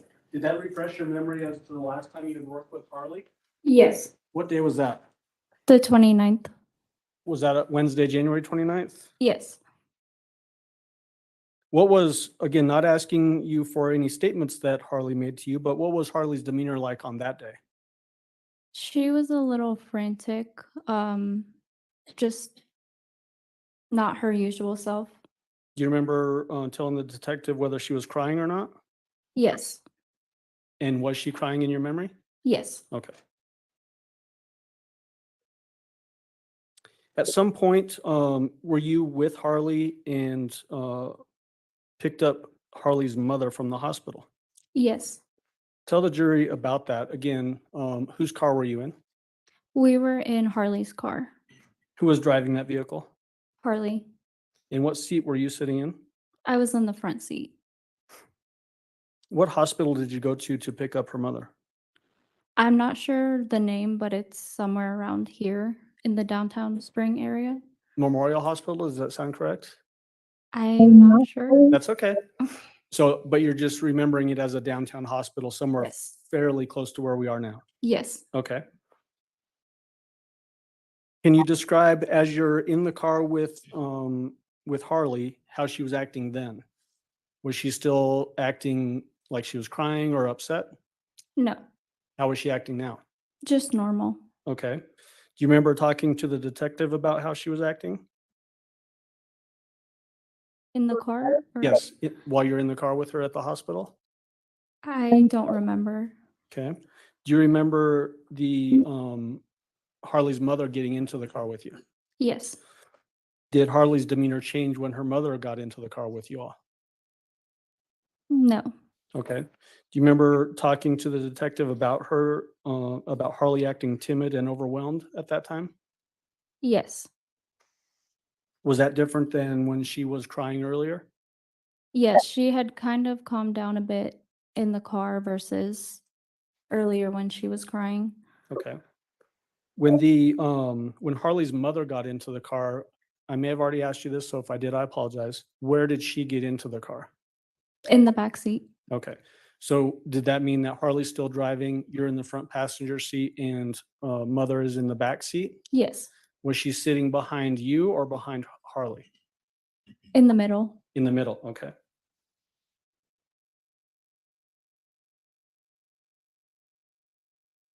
I missed why they picked Letecia up from. Do you remember telling the detective anything about whether Harley was quieter or louder than normal during this car ride from the hospital to your house? Well, we definitely weren't talking for the car ride. It was more just quiet. Okay. Yeah. Do you remember telling the detective that Harley was quieter than normal? Yes. Okay. And I think I've already asked you this in an implied way, but this time that you're now seeing Harley's mother, had you ever seen her before? No. Do you see her here in the courtroom? Yes. Will you please point her out and describe what she's wearing? Yes. Pink shirt right in the corner over here. And you're using your right hand to point over to my Yes. left over here? Yes. All right, ask to the record reflect that she's identified the defendant. Record will so reflect. Go ahead. How would you describe the defendant's demeanor or actions when she got in the car? What do you mean by that? Well, how was she acting? It was my first time meeting her, so I can't really describe how else she would be acting, but I'd say normal. Fair. Okay. Yeah. So not doing anything out of the ordinary? No. Okay. Do you remember her making any statements to you or just to anybody while she was in the car? No.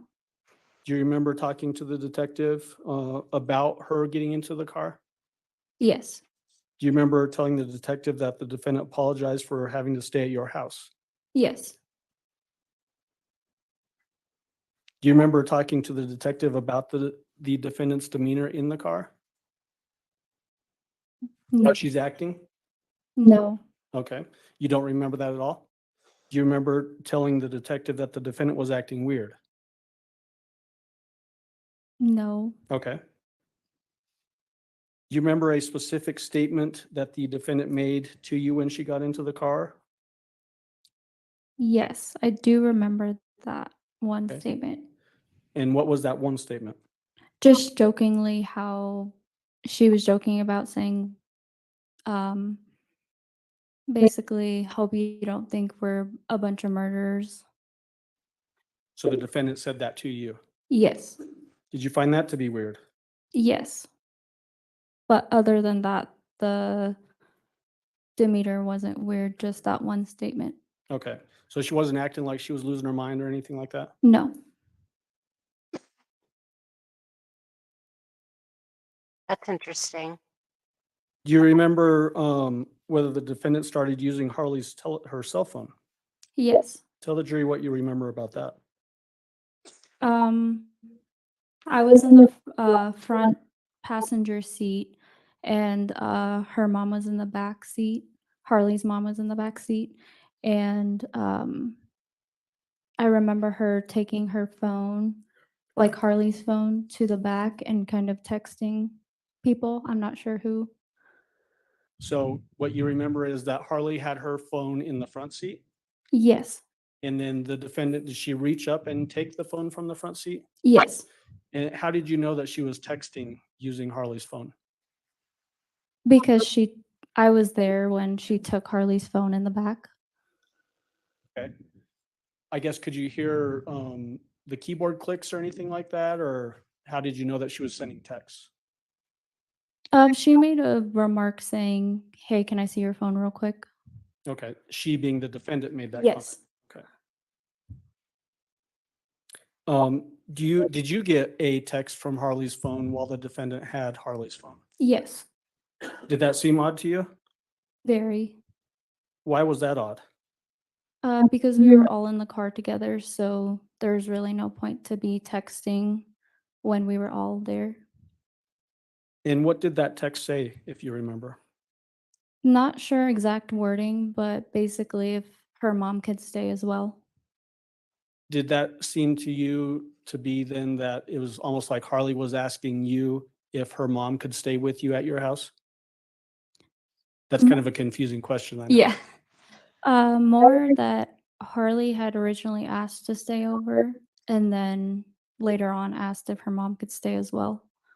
Okay, but really it was her mom asking on her own using Harley's phone if she could stay. Yes. Did that seem weird to you since you're sitting right there and it could have been verbally said as opposed to texted? Yes. Do you remember a particular time when the defendant said something about turning off location services? Yes. Tell the jury about that. It's been a while, but I remember that they had turned off Harley's location service basically on her phone. Okay, so let's dive into that just a little bit more. Is this while the defendant has Harley's phone? I do not remember. Okay. What does location services mean to you? Just basically seeing where someone's at based off of Google Maps. Okay.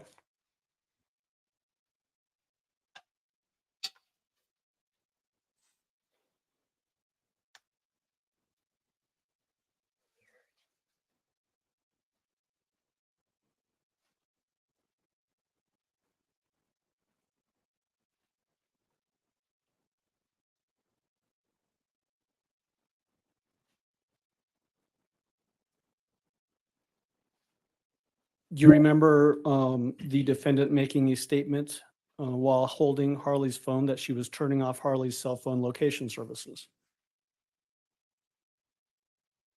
I do not. Okay. If I show you a report, would that refresh your memory? Yes. Your Honor, may I approach the witness? You may, go ahead.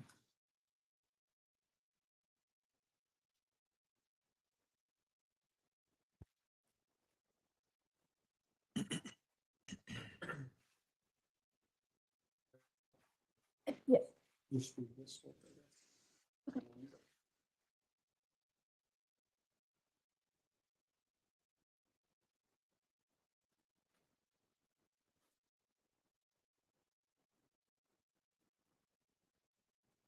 Again, if your child is missing,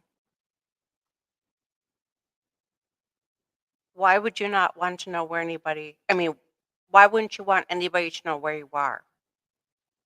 I mean, that's, Yes. you think you'd Yes. leave it on. Because So do you remember the defendant making a comment about turning off location services? Yes. What did the defendant say about that Just that she was turning off her location on her phone. on Harley's phone? Yes. And do you remember her saying because she had to? Yes.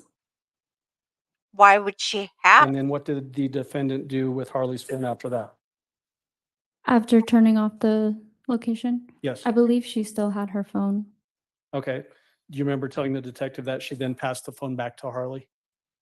I do not remember. Okay. Sorry. If I show you the report again, would that refresh? Yes. Okay. And I know this has been a long time, so don't worry about it. So she takes Harley's phone.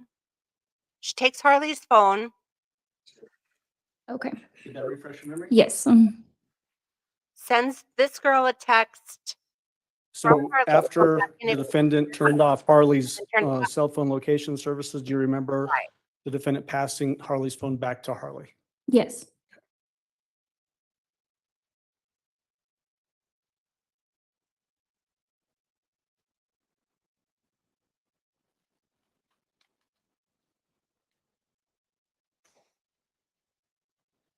Do you remember while you were still at the hospital, the defendant making a statement about evidence being found?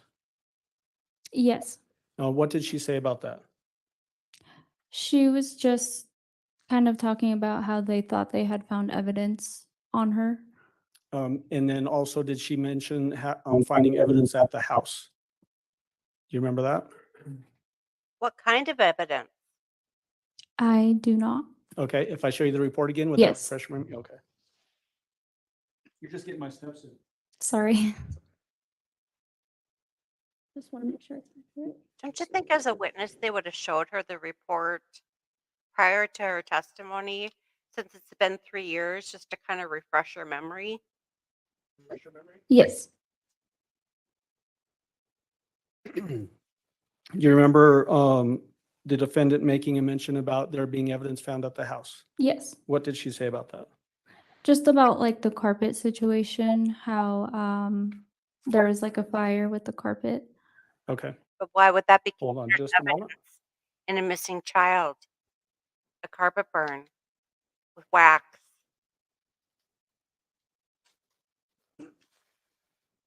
And again, I'm not asking you for any comments from Harley Hunt at this point, but did the defendant ever say anything to you about why her and her daughter wanted to stay at your house?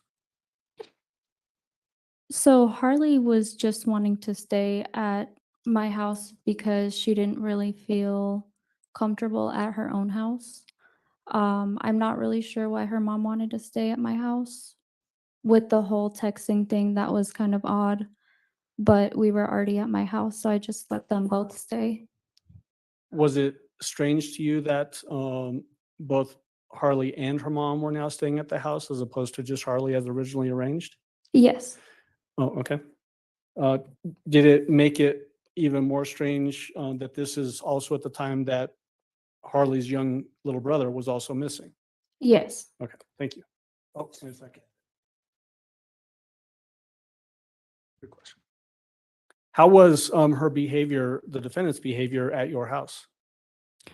Really, we just walked into my house, talked for a little bit, and then I let them get settled in the living room, and then I just went upstairs. Okay, so you have a two-story house? It's technically a 3, but the basement's unfinished. Okay, so is your bedroom upstairs?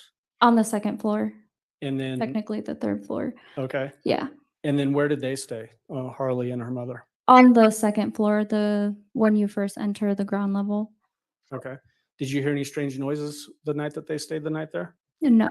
Did the defendant do anything out, that didn't make any sense or loud or anything like that? No. Did she act as if any other house guest would act while she was there? Yes. Okay, thank you. Mr. Cook? I'm Cross-examination? confused as to why they're not staying at their house. Thank you. All right.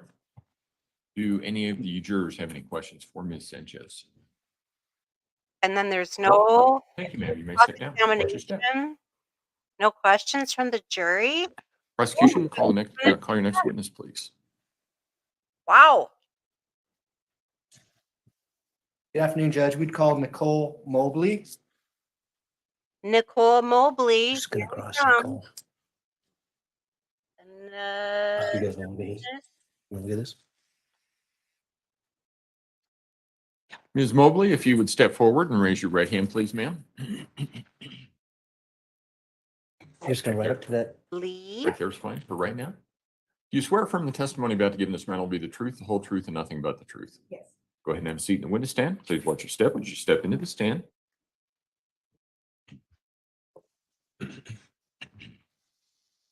Oh, I like her hair. Good afternoon. How are you? I'm okay. How are you? You a little nervous, right? Just a little bit. It's okay. You're not the only one, okay? Okay. Could you please introduce yourself to the jury and spell your first and last name? Nicole Mobley, Nicole Mobley. And Miss Mobley, where do you reside? Lorson Ranch. May I approach, Your Honor? Me? I'm going to show you what's been introduced into evidence as People's Exhibit 4. Recognize this at all? Yeah, it's my neighborhood. Let me see if I can get this easy over here.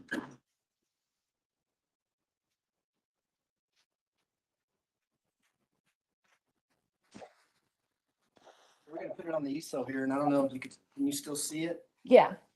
And I don't need you to be precise, but can you just point out the general area of where you live, if you can see this in People's Exhibit 4? Here you go. I'm gonna get this.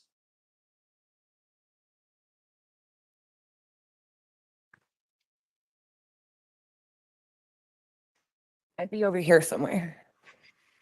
So for the record, you pointed to Mumford Drive in between Tarbell Drive? Yeah, 7? I'm on Decker, but the school's right here and my house would be like over in the section kind of by it. Okay, great. How long have you lived there? 2 years? No, I'm sorry. That's way off. 3.5, almost 4 years. So you were living there back in January of 2020? Yes. And while you were living in that neighborhood, did you have an occasion to meet someone named Letecia Stauch? I did. And tell the jury about how you met her. So I think the first time I had posted a thing on our neighborhood page, I was looking for clothes for my niece that just moved in with us. And I had got a message from a Harley Hunt is who I thought I was speaking to. And then they offering some free clothes for us. And when the person actually showed up to my house to drop off those clothes, it was Letecia. Okay. You talked about a neighborhood. How did you describe it? Was it a Facebook page? Yeah, we have a lot of neighborhood like Facebook pages that are just for people in the neighborhood. I don't know if I put it on the residence page or like one of the for sale pages, but it's just everybody in the neighborhood. And I know you're a little nervous, but only one of us can talk at a time. Mhm. She's typing everything we're saying, believe it or not. And so if you could just wait until I'm done and I'll wait till you're done. Okay. We'll do the best we can. Okay. Is that fair? Yes, sir. Okay. With someone. So someone named Harley Hunt responses to your page. Is that what happens? Yes. I assumed it was Harley Hunt. And did you then make arrangements for them to come by your house? Yeah, to come drop them off at my house. Okay, so tell us about that. Did someone come by your house? Yes, Letecia came by my house. And what happened when she came to your house? She knocked on the door. Initially, she was just supposed to leave him on the porch, but I ended up being at home. She knocked on the door. I opened it. She handed me the clothes and we had a conversation. And do you see Letecia Stauch in the courtroom today? I do, yes. Could you point her out and describe what she's wearing? Into the wall. She's sitting at the end of that desk in a pinkish purple shirt. Only female seated at the defense table? Yes. May the record reflect identification of Ms. Stauch subject to cross-examination. The record will still reflect. Go ahead. So what happened when the defendant came to your residence? She came to the door, handed me the clothes, and then we just had a conversation. It was a little weird. I didn't know her. I had never met her before that. And I was kind of off put first because I thought I was meeting a Harley Hunt. And it obviously wasn't, but she didn't introduce herself as to who she was. And it was just kind of weird because I didn't know her and she was kind of just talking to me about life stuff and like we had been best friends. Okay. So it was a little off-putting, but And do you remember about when this may have happened? it was right before Christmas, probably December 20 something. It was before Christmas of 2019. So it would have been December 2019? Yeah. Was it the Christmas before you later learned that Gannon went missing? Yes. Okay. And so was there anything unusual about this initial contact other than it seemed like she was spilling her guts to you? No, not really. Okay. Did you have more conversation with her? I did. She wrote me later on telling me she had forgot a pair of pants. That was just nothing. The next time was a couple days later on Christmas. She had sent me another message. And what was that message about? Do you recall? Yeah, she said that she was going on a work trip, that she worked for an airline and she needed to go to a training, and had asked if my teenage niece wanted to go over and basically watch the house, but also hang out with her teenage daughter. And so did you learn that she had a teenage daughter when you initially met her at your house in December of 2019? I kind of put it together considering she wasn't Harley Hunt, and that's who I was like that was the name of the person I was messaging, and she kept saying my daughter in those messages. And did you have a teenage daughter? My niece was a teenager. Okay. And so did the conversation come up back in December 2019 that, hey, maybe your niece and my daughter could get together, that kind of thing? Yeah, she said that her daughter Harley didn't really have any friends because she didn't go to school here. So she needed somebody to watch her house and help with the dogs, and that it would be maybe a good way for them to kind of hang out too. And did that ever happen? And I didn't feel comfortable with it because I didn't know her and I wasn't sending my niece to somebody else's house. Right. And was your niece living with you at that time? She was, yes. All right. When was the next time you heard from Miss Stout? The next time I heard from her, the next time I had any communication. Well, either. Had you talked to her? Let me just ask it this way. Happy. Had you talked to her prior to Gannon and reported missing? No. I know you So it was want just the Or two. not that I recall. I don't think so. And so how did you learn that Gannon Stout, her stepson, went missing? There was a post on one of those neighborhood pages Johanna. saying that I don't remember exactly what it said. It's been a long time. I just remember there was a post that went up saying that her son or stepson He needs attention. didn't return home from a friend's house, and basically asking for help if anybody had seen him or could help find him. And so prior to seeing that post, had you and the defendant talked about the defendant's family situation, who was living in their house, how many kids and that kind of thing?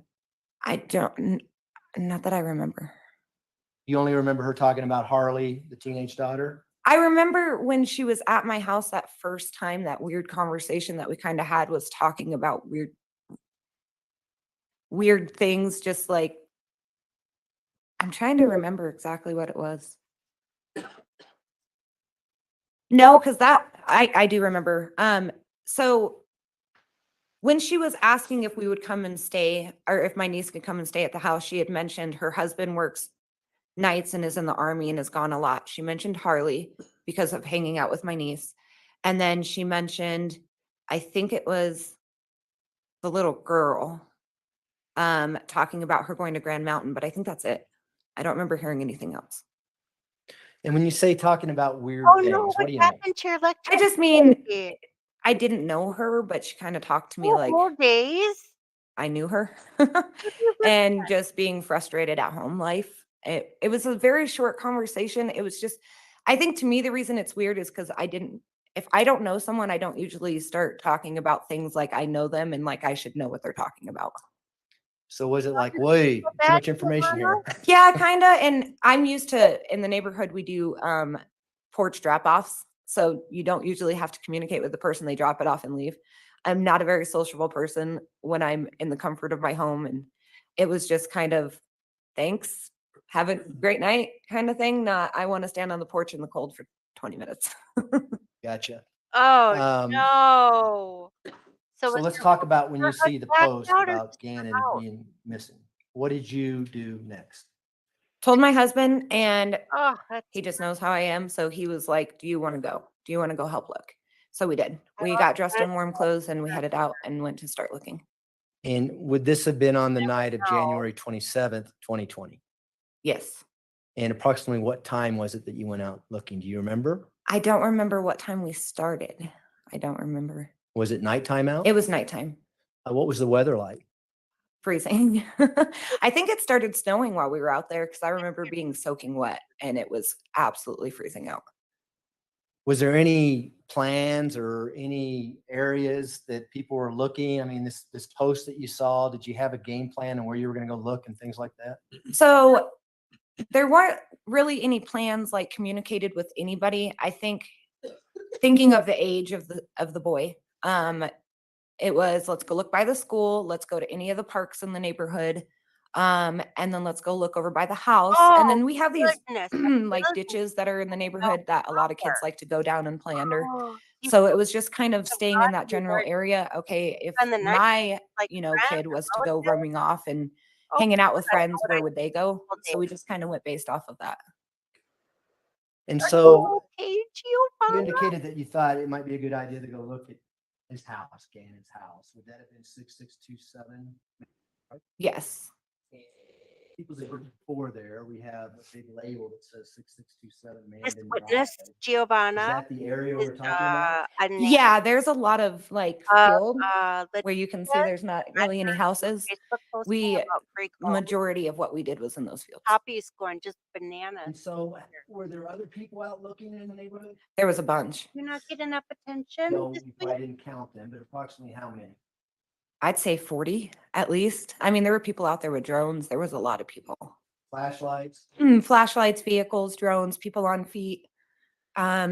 Excuse me. There were some people out there with dogs. I mean, it was like an unorganized / organized search is what it looked like.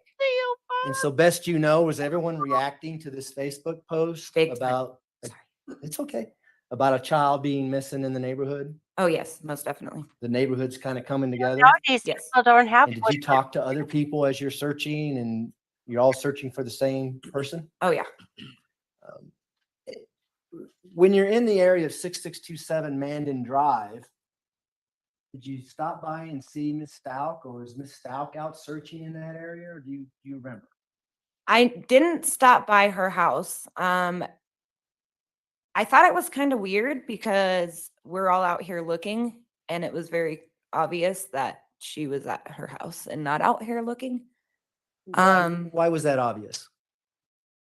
I'm trying to remember exactly how. I mean, there was a lot of people that were going up to her house and she was opening the door and you could just tell lights were on. I mean, plus I met a majority of everybody that was out there and none of them were her. And obviously you had met her before, and so did you tie it together that Gannon Stauch was living in the same house with Letecia Stauch? Yeah, as soon as the post went up on the neighborhood page, I recognized her right away. Was she on a picture of her on the post? Not on the post, like her Facebook picture. Oh, okay. And so as you're out that neighborhood, did you ever see any police cars coming to 6627 Mandan Drive? I don't remember seeing any when I was there. How long were you out there, do you think? Hours. We were out until about 2, 3 a.m. Oh, so you went in that into the early morning hours of the 28th. Oh yeah. By the time we got home, we had mud all the way up our legs, our arms. We were covered. And were people out there pretty consistently until the early morning hours looking, or? It died down a lot, probably around midnight. I mean, it did get really cold. If I remember correctly, I think it started snowing. So some people I think did have to kind of start giving up. So at that time, like as long as we went, there was probably maybe a handful of us at that point. And so into the 28th of January, 2020, did you continue to follow the progress of the case, the Facebook postings and things like that? I did to an extent. Tell us about that. I tried not to read into, or I guess look too much into the drama stuff that was going on through it. I tried to focus on the facts of things that were going on or posts that were made directly from the defendant. A lot of drama and a lot speculation and things like that on social media. Oh yeah. Was the media reporting pretty heavily on Gannon's disappearance as well? Yes. Were you watching that? Yes, those things I would.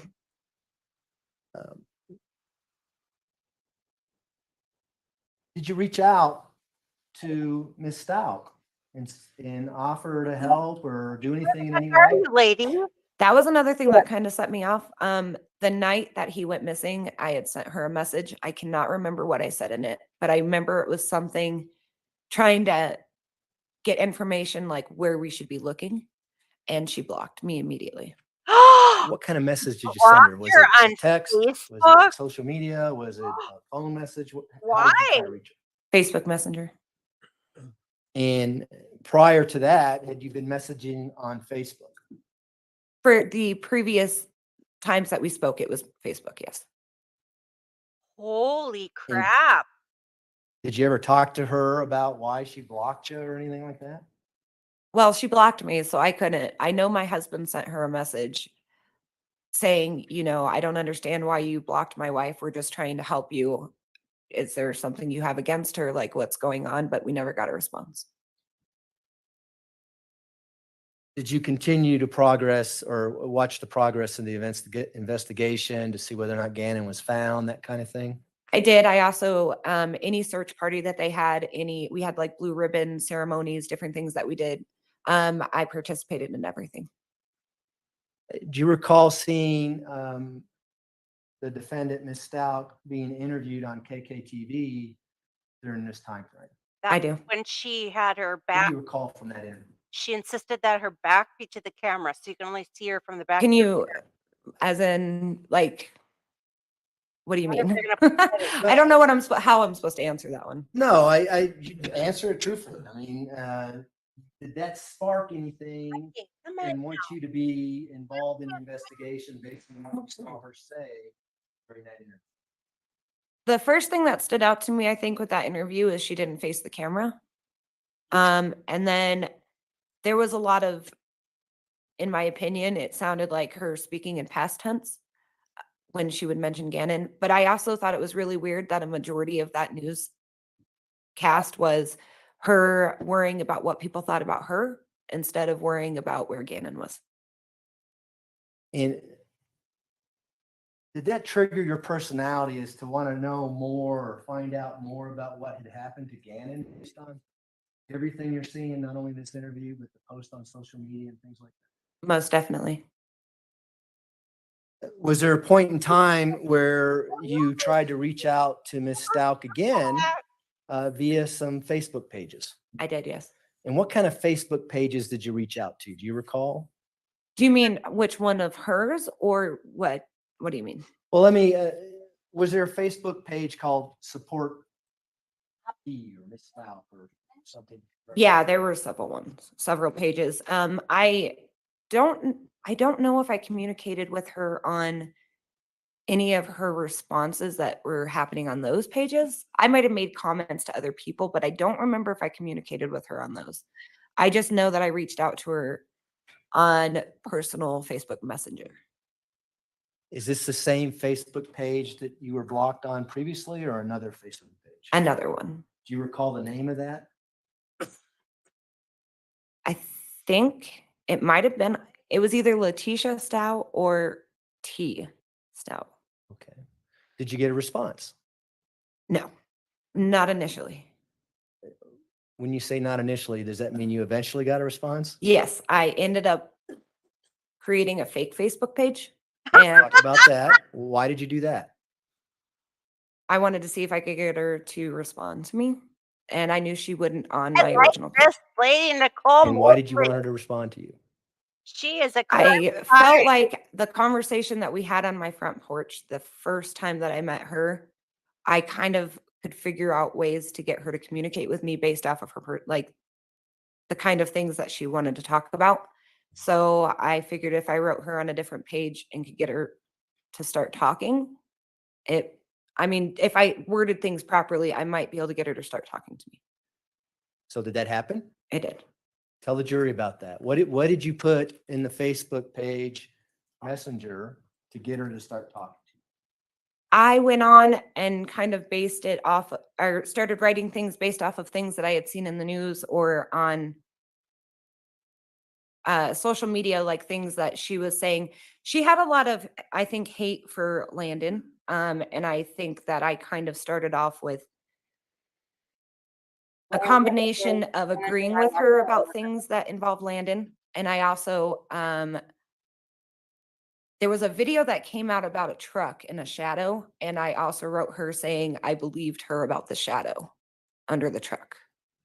And is this video, the video of when Ms. Stauch and Gannon come back on the afternoon of January 27th, 2020, and you see a leg drop on the other side of the truck? Yes, And it's posted on the internet? yes, Is that what you're talking about? that's the video, yes. The shadow is actually a leg coming down, Yes. and Ms. Stauch was saying who did that leg belong to? She told me it was Gannon. Did you eventually continue communications with Ms. Stauch via text? Yeah, so I continued on Facebook Messenger, and then eventually we did make it onto a texting app. Tell us about the texting app. Whose idea was it to use a texting app? She had asked me to download a texting app on my phone so that we could talk more privately. And was this on February 19th of 2020? I'm pretty sure, yes. Did you go to the police department fairly shortly after this string of text messages? I don't remember how long it was, but I feel like it was pretty soon after that, yes. If a report indicates that you went to the police department on Friday, February 21st, 2020, Sounds right. would that be accurate? Yes, And when you went there, did you take your phone with you? I did. And did you provide your phone to law enforcement so they can take screenshots of this text messages that you're having? I did. They took it for several weeks. And would you recognize those text messages if you saw them again? Yes. May I approach the witness, Your Honor? You may. Andy, what's been marked as People's Exhibit 30 or 233. And within that exhibit, there's 33 pages. Do you see those? I do, yes. If you could take a moment and go through those 33 pages, and I'll ask you some follow-up questions.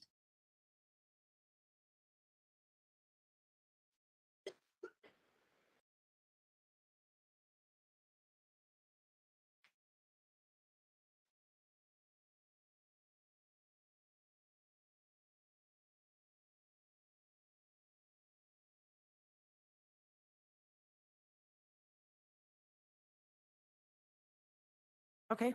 Have you had a chance to do that? Yes. I want to talk about the first 31 pages. Okay. Are those messages that you exchanged with the defendant, Ms. Stauch, on February 19th, a Wednesday, from 9:59 in the morning to 11:48 in the morning? Yes. The second to last page, is that a text message that you exchanged with a Harley Hunt?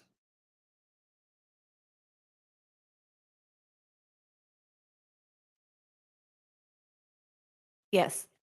And is that your text message as well, the one to Harley Hunt? It is.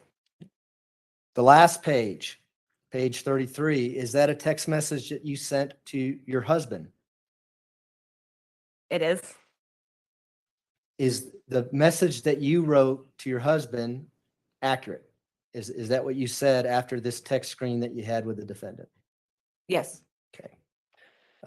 Are now back to the original 33 pages. I think I've already asked you that. Is that a true and accurate depiction of the conversation you had with Ms. Stauch back on February 19th, 2020? Yes, sir. Move to admit People's Exhibit 233. Defense objection. Exhibit 233 will be admitted. Go ahead. Request to publish. You may. Go ahead. Why is there an objection?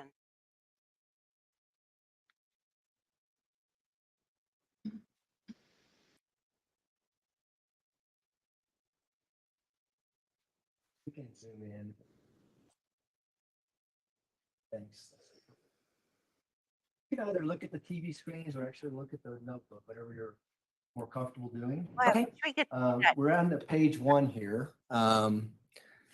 Before we talk about page 1, what was your motivation here? Why were you trying to get her to talk? Sometimes I get this impression of myself that I can get people to tell me things that other people can't. So I just wanted to give it a shot. Well, she When you're succeeded by making her fake talking to the Facebook defendant page. here, had Gannon been found yet? No. Were you trying to find Gannon? Yes. Were you trying to get information from her so that Gannon can be found? Yes. The top of the text says Barbie girl. You know who Barbie girl is? It was Letecia. And did you know that that was her name I'm a through the Facebook messaging before you started this text app? Barbie world. I didn't know that like she didn't tell me the name, but it was the phone number. And it says Wednesday at 9:59. Is that approximately when this all started? Yes. And that would have been February 19th? Yes. So when it says to verify it's you, what was your real first name, LOL? Is that Miss Stauch talking? Yes, sir. And prior to getting this string of messages, were you certain that that was Miss Stauch who you were talking to? Yes, sir. We did a thing on previous messages where I had asked her something. I don't remember what it was, but to validate it was her, that only she would know, and she did that. And is she now validating who you are? Yes, sir. I.e. Nicole is what you respond? Yes. So we can scroll down a little bit.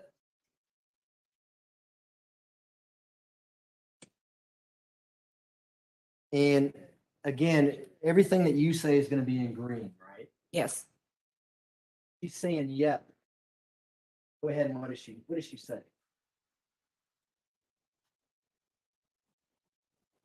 That she was realizing who I was, verifying that that's. She say, okay, so listen, I didn't hurt my son or kill him or anything. I want you to know that. I also want to know that I can trust you on here. Yes. How did you take that?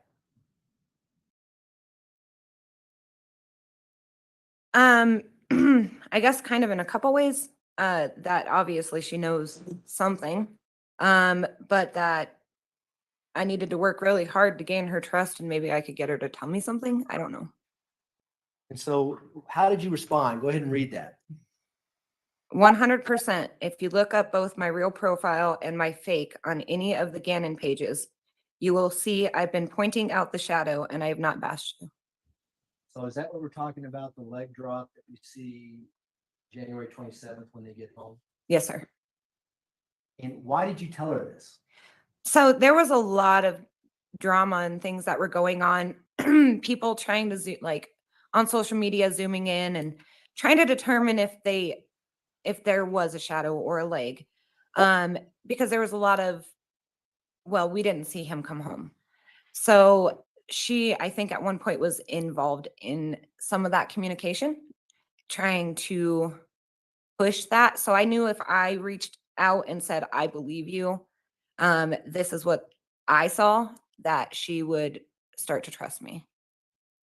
And so just so we're clear, there's a video that was posted on the internet that sees the defendant and Gannon get in a truck and leave about 10, 13, and 7. Yes, sir. And then there's also a video that comes back. The truck backs up into the driveway. You can't see the other side of the truck. All right. Correct. You see Miss Stout get out of the driver's side. Yes. And then that's when you see this leg drop on the other side. And there were people saying Gannon never came home with her, so she must have did something. Yeah, there was a lot of videos, people circling it and saying that's not a shadow or that's not a leg, trying to say that some people thought he came home and some people didn't. So it was a lot of back and forth on that.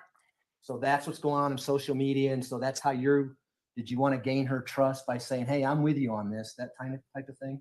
Yeah, she wanted to make sure she could trust me. And the only thing I could think of is if I went along with the lines of certain things that were going on in the moment, and I was on her side for that part, that I would gain that trust. Okay. And so she responds, thank you. I do need some help, though, and I could help you in return. Before you think, this isn't anything bad or anything like that. You recall that? I do. What did you think that was all about? I didn't really know where she was going with it. Let me think on that. I'm sorry. Well, we can scroll down and see what your response is. Yeah.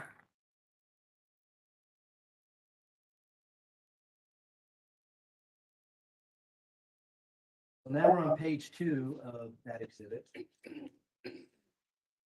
So your response is just to show you what I've said to my own family in the past about all this.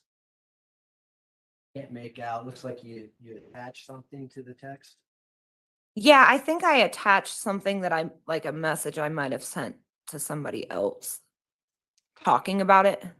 I don't remember, but I'm pretty sure it was just like, look, I'm showing you, I even told somebody in my family I believed you. Is that again to gain her trust? Yes. So how does she respond after you do that?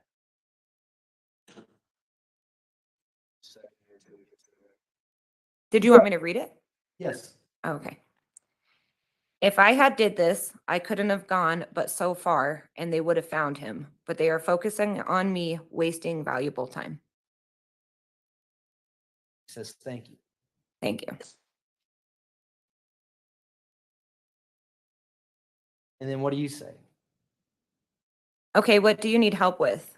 I definitely don't think you would ask me to do anything bad, so it's okay. And what does she say? Oh, sorry. No, it's So okay. I want you to tell the truth. And you respond, okay. Mm-hmm. Go to page 3.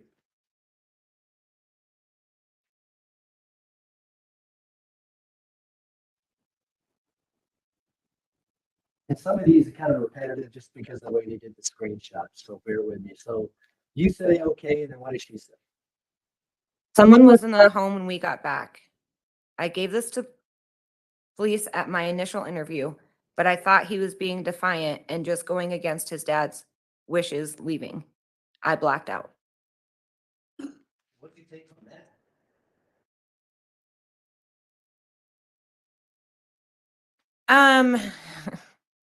Well, I didn't believe it. But I don't know. I didn't believe what she was saying. I was kind of just waiting for a story to come. Is this the first you had heard about someone else being in the house? It is. As far as I remember, yes. First you heard of her blacking out? Yes.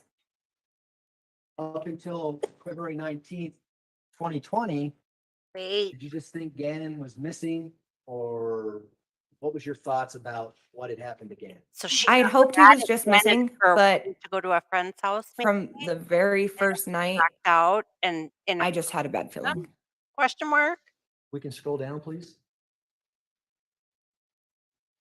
Oh, so you respond, so blacked out before he left, because I'm a mom and I know how that is. It says I've done it and reacted. You mean to say reacted? Yes. With my kids and situations. I just did it with my house flooded. What do you mean by that? So I think in my head, I was thinking maybe a situation happened and she overreacted and something might have happened. So I wanted to kind of play on that and say, look, I'm a mom. I've overreacted in situations. My house had just flooded. So I could have overreacted in that situation. So I was just kind of, I think, trying to play along with it. You didn't know what was going to come next, I take it? I had no idea. And so what does she say next? I am beginning to think that the guy was still in the home when police came. Either way, he popped back up with Gannon, so I'm assuming they were in the storage room. He threatened me, and I put them girls upstairs to protect them. And she says, Yeah. and you asked her who was the guy. Storage room. Yes. How'd she respond? You want me to read it? Yeah. Okay. He took a suitcase and some of our things and Gannon's things, and I was crying. Then he hit me across the head. Was this the first you heard of a suitcase? Very first time, yeah. And how did you respond to that? And why did you respond the way you did? This is why the cops are being the way they are. They knew you didn't do it, and that's why they are being so quiet. I knew you were innocent. So I responded in that way because, once again, I'm trying to keep her thinking that I'm on her side so that she'll continue telling me more. So how does she respond to you saying that? Someone had to see him leaving with a suitcase and G. I don't know if she, I assume was he, was hurt when he did. I was scared. Someone has to be a witness to having seen this guy. Someone had to and is scared. So as you're out there, night of the 27th, searching the fields and the ditches and the whole neighborhood around their residence, anybody carrying a suitcase walking around? Not at all. I would have questioned that. Would anybody stop that person, strange man in the neighborhood? In a heartbeat. Our neighborhood has cameras everywhere, and you can't be a guy selling solar panels walking up to somebody's door without somebody posting, "Who's this weirdo at my door?" We can zoom in on the next page, please.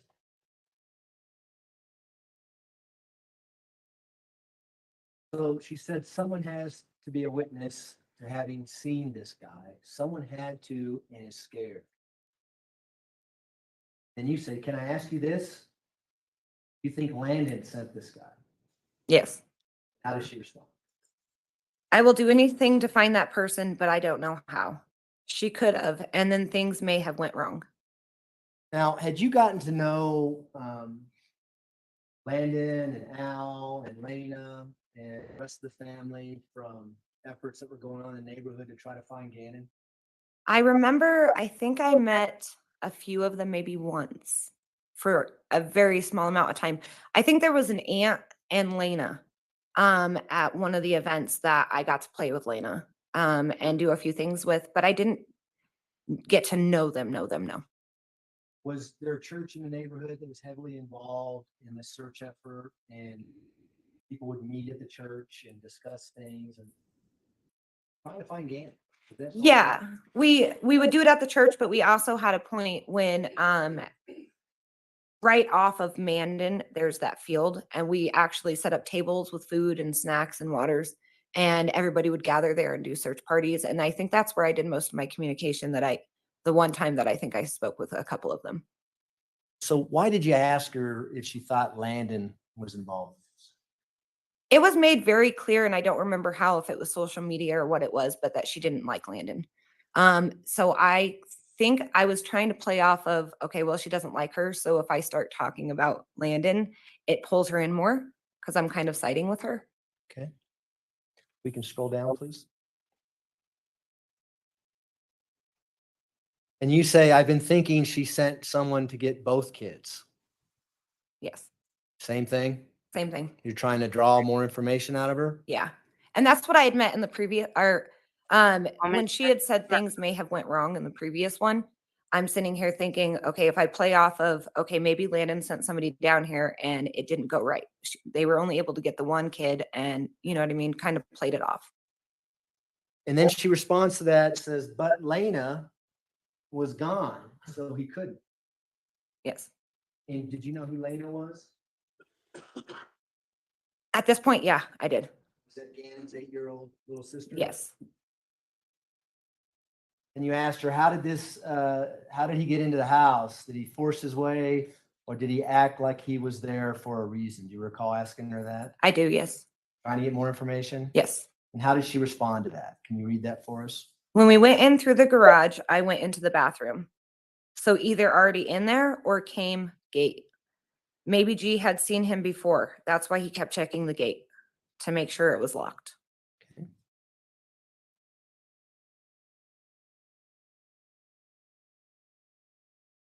And then what's the next thing you asked her? Do you think the detectives believe you but have to act the way they are so this guy doesn't know they are onto him? Where'd that come from? Again, just I think I had heard things of her talking about, I did actually, I think some of it might have even been in the news. She was really against those detectives.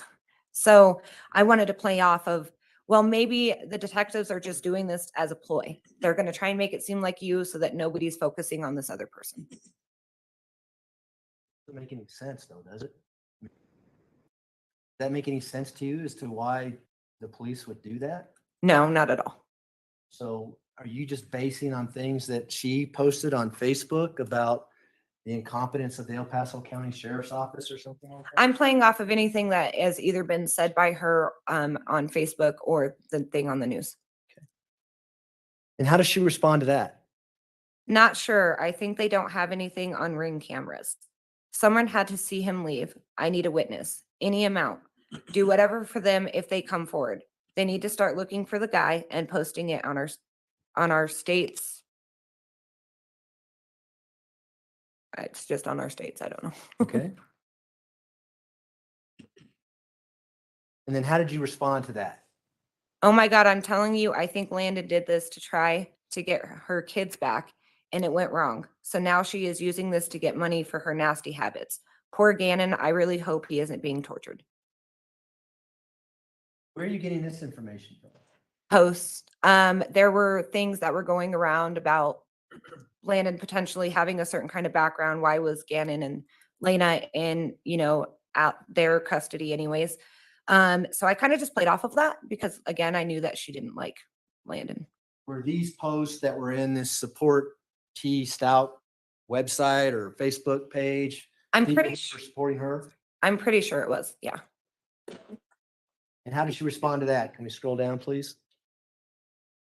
And get off me. He would have been found close by if it was the killer. I couldn't have went far. I think something went wrong now. It's been too long. She would have had him come back and then tried to say we were bad parents by now. Now, what did you think she meant? Can we please leave that up?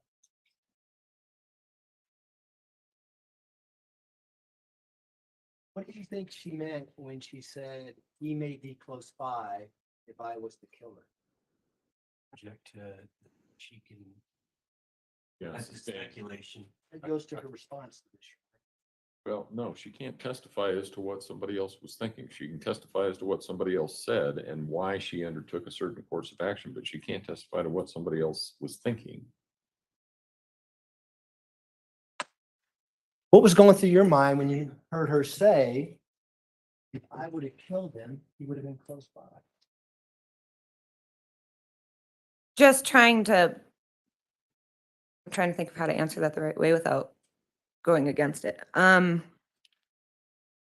this the first time you ever heard her say anything about if I was the killer? Yes, 100%. I'd never heard anything about him being killed prior to this. Can we scroll down now, please, to see what your response is?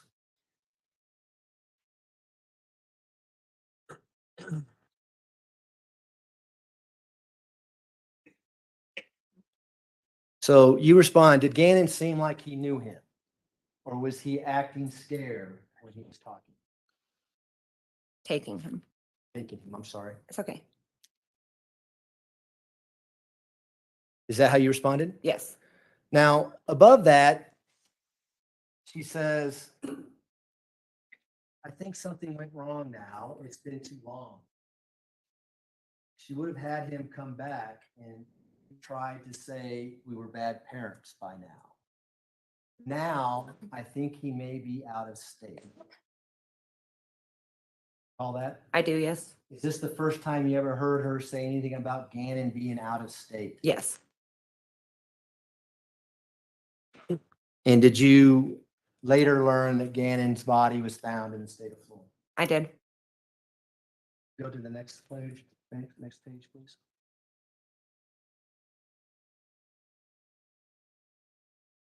So she responded to when you asked if Gannon knew him, he didn't act like he knew him. Do you recall that? I do, yes. And what else did she say?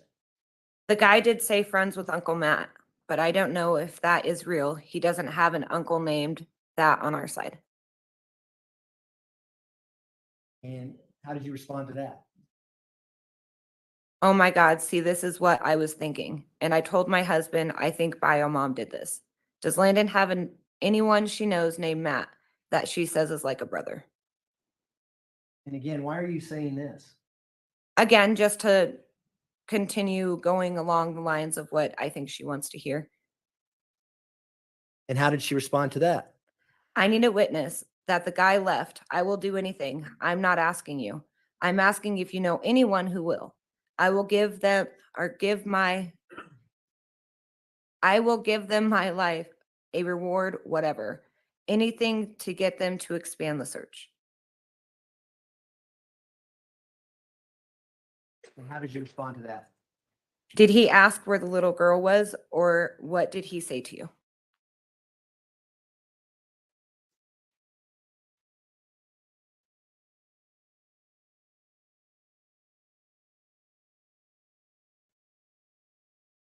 So she says, he said, "Is that your daughter at the door?" You recall that? I do, yes. And then says, "But I sent her to the mailbox." Yes. Do you know who she's referring to when she says daughter? Yes. Lena. Lena. I'm losing my mind because they need to look for the description of the guy. They need to expand and put up alerts and states. My heart is breaking. Yes. What was going through your mind at this time as far as how you're going to respond to get more information? I think this time it might have taken me a little bit to kind of think about it. I guess I had kind of got thrown off because earlier she had said when I had made when I had said something about maybe Landon had something to do with this and intended to come get both kids, the defendant's response was, but couldn't because Lena wasn't home. But then all of a sudden it's, well, Lena, is that your daughter at the door? So I was just kind of trying to think of things to try and play off kind of what she was saying. But I definitely was really at this point like, okay, something's not right here. We can scroll down, please.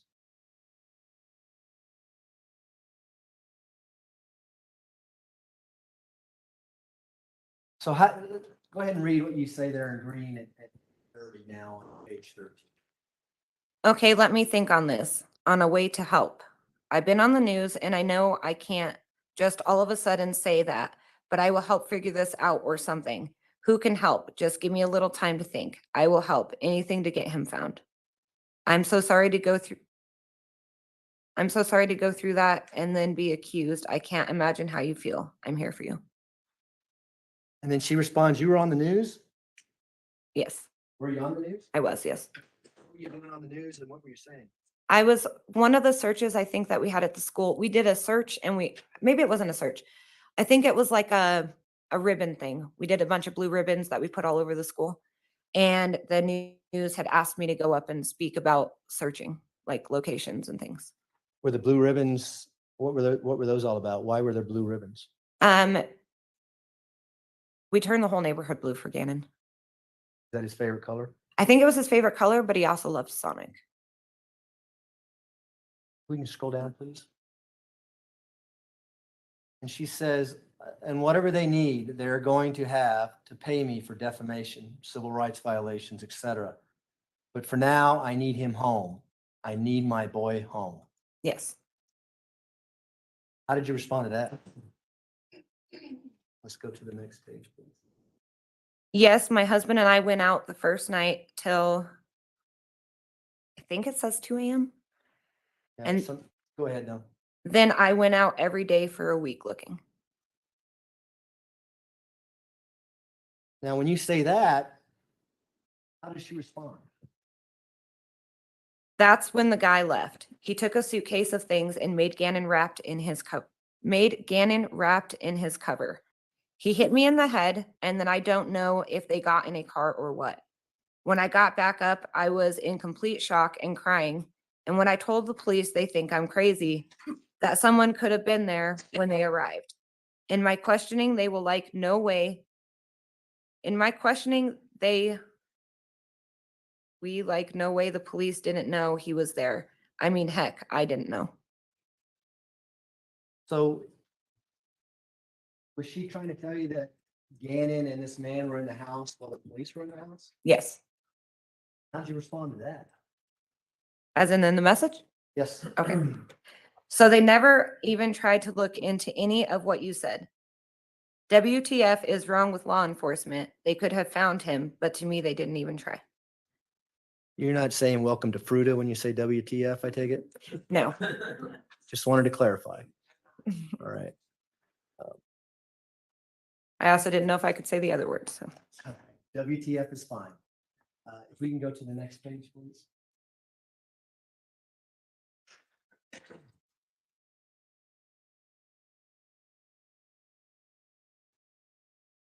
So she responds to that by saying, "That's when the guy left. He took a suitcase of things and made Gannon wrapped in a cover." Yeah,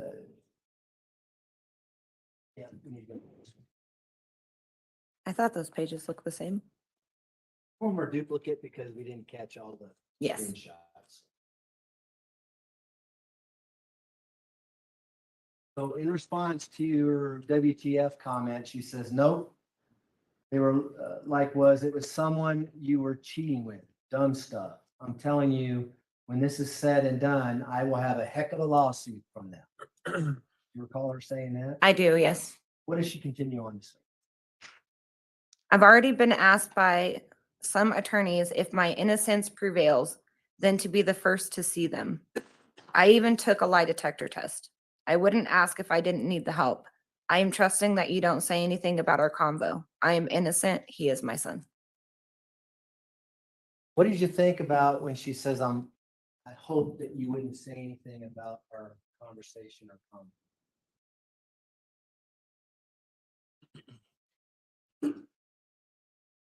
I'm sorry, say that one more time. Well, what was going through your mind when she says, I am trusting that you don't say anything about our combo? That she's probably getting ready to open up and say more. Did you get the impression that she was going to be asking you to do something at this point? I did, yes. What was that? Lie for her.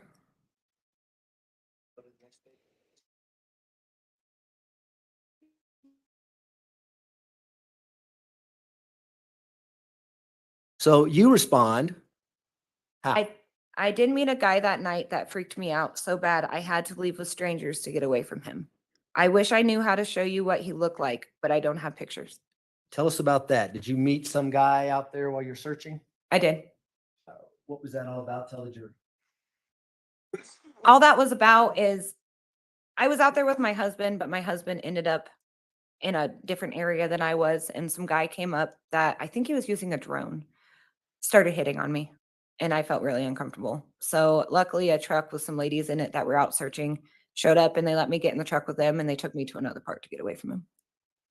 This guy have a big green suitcase that he was rolling around? He did not. Or a little boy next to him. Is this what you're talking about? Are you trying to lure her in by giving her some truth? So I kind of had a feeling what she was getting ready to ask me or get more in detail of asking me. So I was trying to give her kind of that, oh, well, I did see somebody that made me uncomfortable. So she says it may have been him, but he left with a suitcase and G was walking and took his cover. Yes. Did you ever ask her, what are you talking about? What is G leaving with a man and taking a cover? I don't remember if I asked. I know that. I think I just played into everything. I don't think I asked anything specific at very many points. Do you know who she was referring to when she said G? Yes. Is that Danny? Yes. Scroll down, please.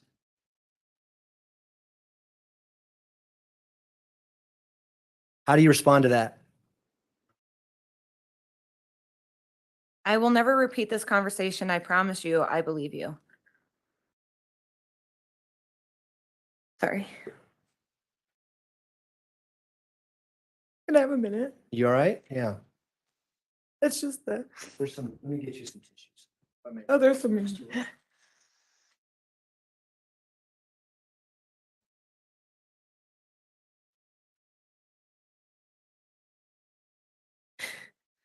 Could you read it? Sure.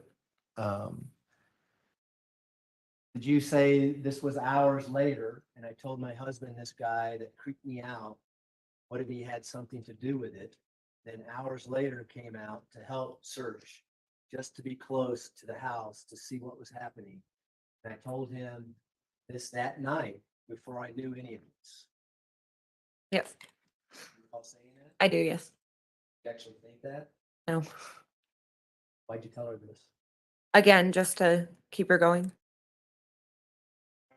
Yeah, I'm okay. Okay. Yeah, I'm okay. We can go down to the next one, please.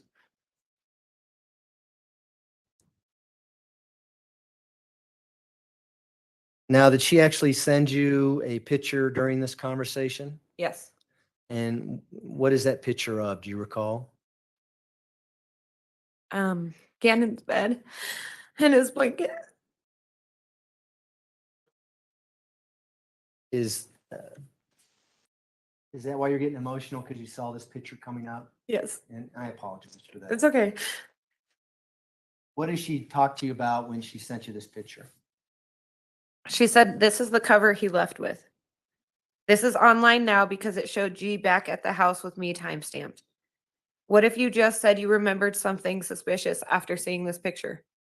And explained the description and you didn't think was relevant until now because the kid had the same cover. I swear to you, I didn't do this. I just need help with someone getting this out there so they can start posting in other states.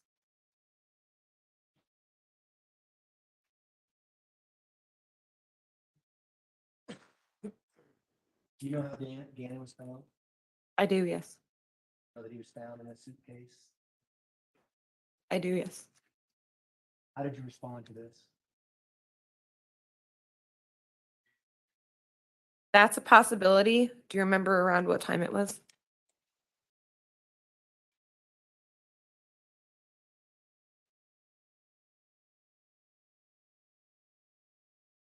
And what did she say? After police left, so it was last night, maybe one or so. I didn't know he was still there until police had left. And on some people were out searching, he could have blended right in. We can scroll down, please.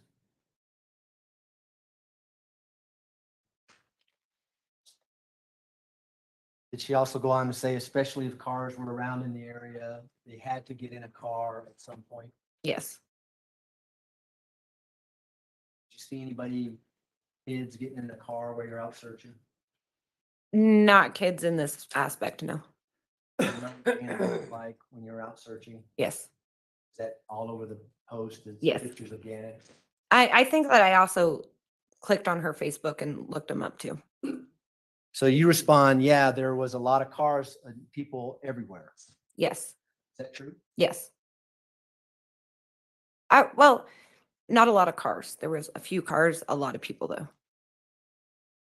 And then what did she say next at 11:11 a.m. on the 19th? I wouldn't ask this if I didn't want to find our son. I'm cornered because of no ring activity. Did you know what she meant by that? Yes. And what did that mean to you when she says that? Just there was no footage of him leaving or any man walking out with a suitcase and a blanket and a little boy. So no footage of that on the internet posted on Facebook pages? No, and none on anybody's rings. We can scroll down, please. Looks like you asked a couple questions here. Could you go ahead and read that for the jury? Yes. So this was before the cops searched the house. So he was making Gannon hide with him and be quiet. That's not only scary, but also really sick. Do you remember? I think it's supposed to say what he looks like. Tall, short, skinny, fat. So I can think of a way to say it when they ask details. Why are you saying that? To play along. Keep her going. Do you want her to think that you're going to come up with this story and tell the police about what she's asking you to say? I wanted her to believe this, yes. What did you say next? So I was in the field by your house from about 12 to 2 and could see your house most of the time. So now I need to think really hard about this because I saw a lot of people out and now I'm wondering if I could have seen anything. It was freezing cold and we were exhausted, but there were so many people out there. How did she respond to that? Yes, he's Hispanic, shorter, 5'7" or 5'8", about 175 pounds. He has like either a tattoo or something on his face, maybe teardrop or something like that, but a marking. He had on a jacket. I don't remember the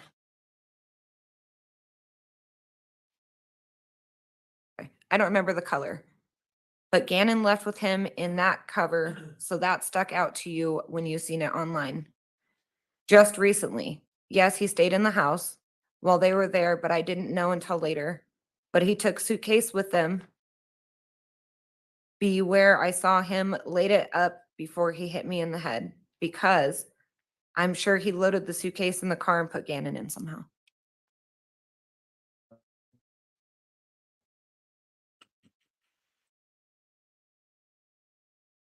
Then how did you respond to that? I wish I could remember that night better. Like a car in front of your house or close, because I parked on your street a few houses down to get out and search the field. And then when she says, at this point, I just need the main info out there. Again, I only ask because it's our child. They're looking in all the wrong places. Driving me crazy. Caller saying that? I do, yes. Is she leading up to something? I know we're going to get to this question she's going to ask you down the road, but at the time that you see this text come across, are you anticipating her asking you to do something? Yes. Go to the next page, please.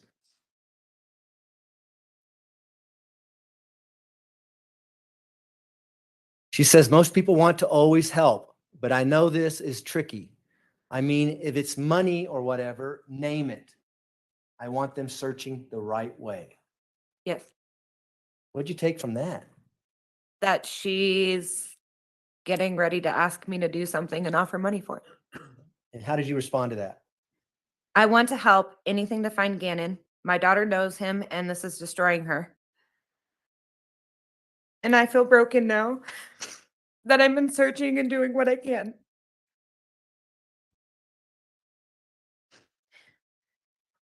And I met Lena, and that made me break down. So I am about to meet with my dad to help him put together a chair. He just got a new house. He is nosy when I'm on my way on my phone, so I only want to message when he isn't next to me. So if I'm slow to reply, that's why. I don't want anyone knowing I'm talking to you because then people get nosy. And like I said, anything we talk about is between us. And you go on to say, I'm not even telling my husband, right? Correct, yes. And you can scroll down, please. He says, okay, I think that's best. You think you could do it? Let me know what you need. Gannon is who I want home. And they can turn their searches the right way. Then they could call me back in and take me seriously. Yes.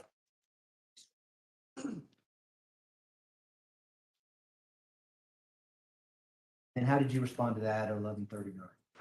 I'm going to see if my first post is still up from that night, because that will prove that I was right by your house at that exact time and will help. And no, you don't need to give me anything. I just want to help get him home, Why did you say that? just to keep her going. And I don't recall at this point, I might have already been in touch with law enforcement. What do you mean by that? I reached out. I think there was a number that we could call if we had any information, but I had reached out and they ended up having me sit down with a guy from the FBI. I think it happened around this time I don't remember though. But yeah, I met with the FBI and they kind of gave me some things to go along with as well. Do that during this conversation, or did you make a call and keep the conversation going? I think I think I made a call and then kept the conversation going. Because what do you say at 11:39 and then she responds at 11:40? Okay, I could help with that to say, or with what to say, and yes, I will. You guys need some help too. I'm desperate to find G. So it sounds like that you guys are having pretty constant conversation based on the timestamps on here, at least within a minute of each other. Yes. Was that accurate? Yes. And she says, I'm desperate to find G. And then how did you respond to that? You passed the polygraph, so why don't they start listening to you? I don't get it. They're dumb, and I know you passed it because they posted that you did. I already know what I'm going to ask now. How did you know that she took a polygraph and passed it if she did in fact do that? Well, she had told me she was taking a polygraph, but it was posted online. And again, with these on these pages that were support the defendant type pages? Yes. We can scroll down, please. And how did she respond to your polygraph question? Well, I wanted this, and then when they call me back in, I will take that. Then they will listen. I will take a witness too. So they say, let's call me back in, and then I think they will refocus on search and search differently. And then I will take results then. The police can keep you anonymous to the public. Now, on February 19th, were you familiar where law enforcement were searching for Gannon's body? I think so, yes. Where was that? I think it was like Palmer Lake or somewhere. So did you know that as she's talking about them searching in the right place? Was the media running stories that they're searching for Gannon in Palmer Lake area? Yes, if I recall correctly, I think this is when they were searching the Palmer Lake area and they had put like wall barrier type things up so people couldn't see that. So there was a lot of people posting speculation and it was all over the media. If we can scroll down, please.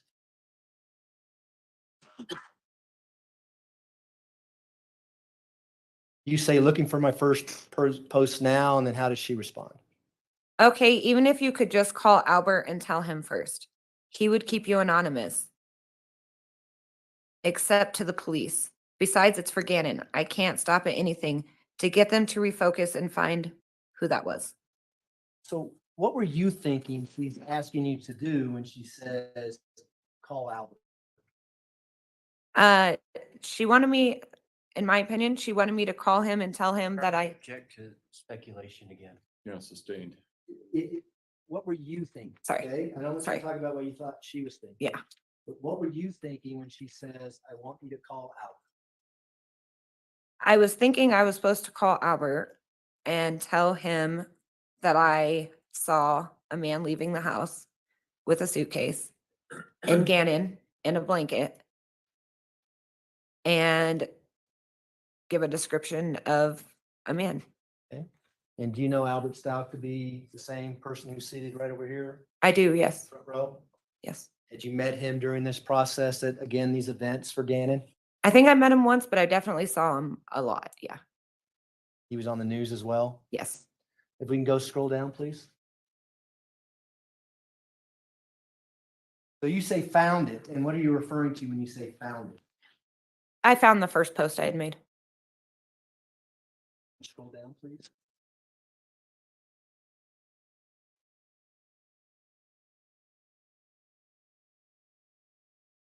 And was that the end of your conversation with Ms. Stauch on February 19th, 2020? That was the end of getting communication back. I had sent one more message on a different page at one point, but yes, that was it. And she didn't respond to that? No, she did not. And then, what do we see here on the second to last page of that exhibit, page 34? Is this a different phone or a different app that you're using to communicate with someone named Harley Hunt? No, it's Facebook, but now I'm using my, it's Facebook Messenger, but I'm now using my account as well. So why did you reach out to Harley Hunt? Let me read it.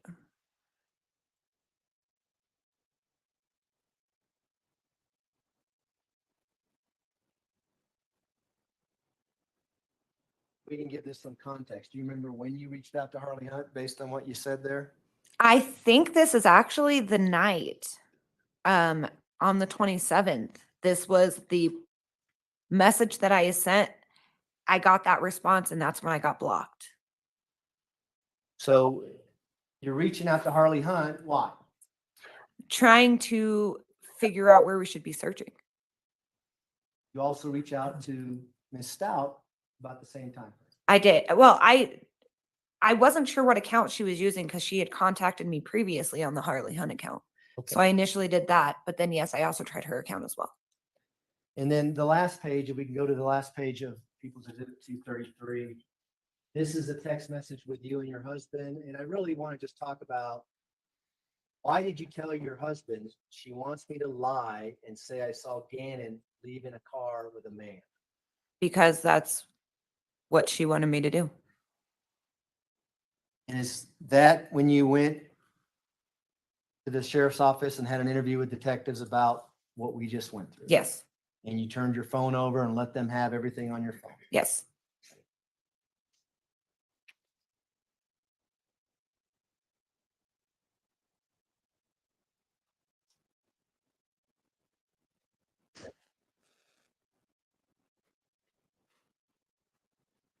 No more questions, Your Honor. Thanks.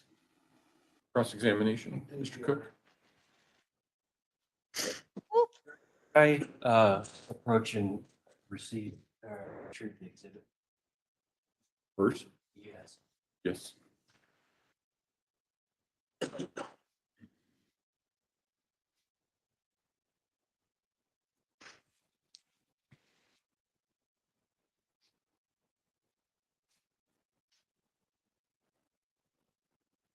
So it looks like, Miss, by the way, good afternoon. I'm Will Cook and I represent Miss Stauch.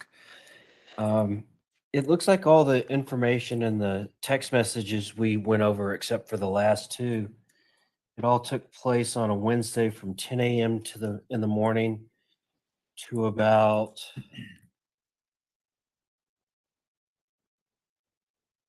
11:48. Sounds about right, yes. Okay. So all this happened in a span of less than 2 hours, this back and forth. I think so, yes. Okay. And did you know her not by Letecia, but you knew her by T-E-E? I mean, I don't know that I necessarily knew her by anything at that point. Okay.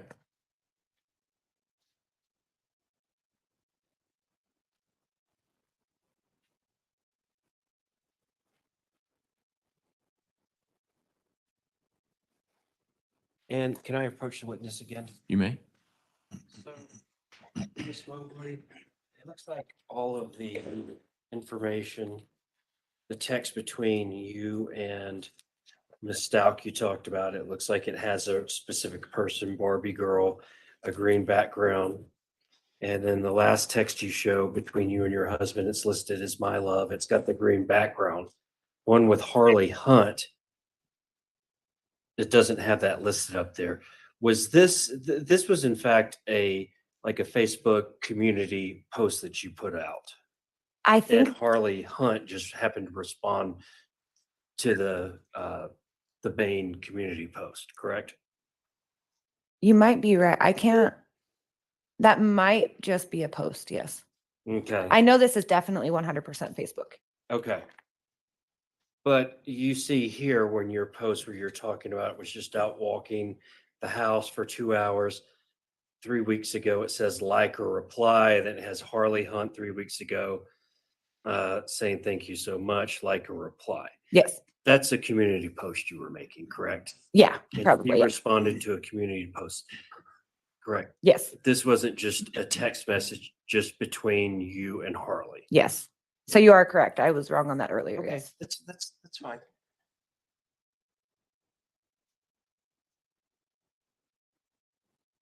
I think that's all I have, Your Honor. Redirect. No, thanks, Your Honor.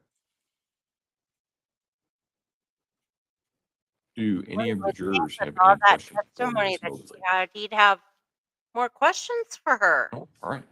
Thank you, ma'am. You may step down. Thank Just you. watch your step. Interesting. Council approach, please.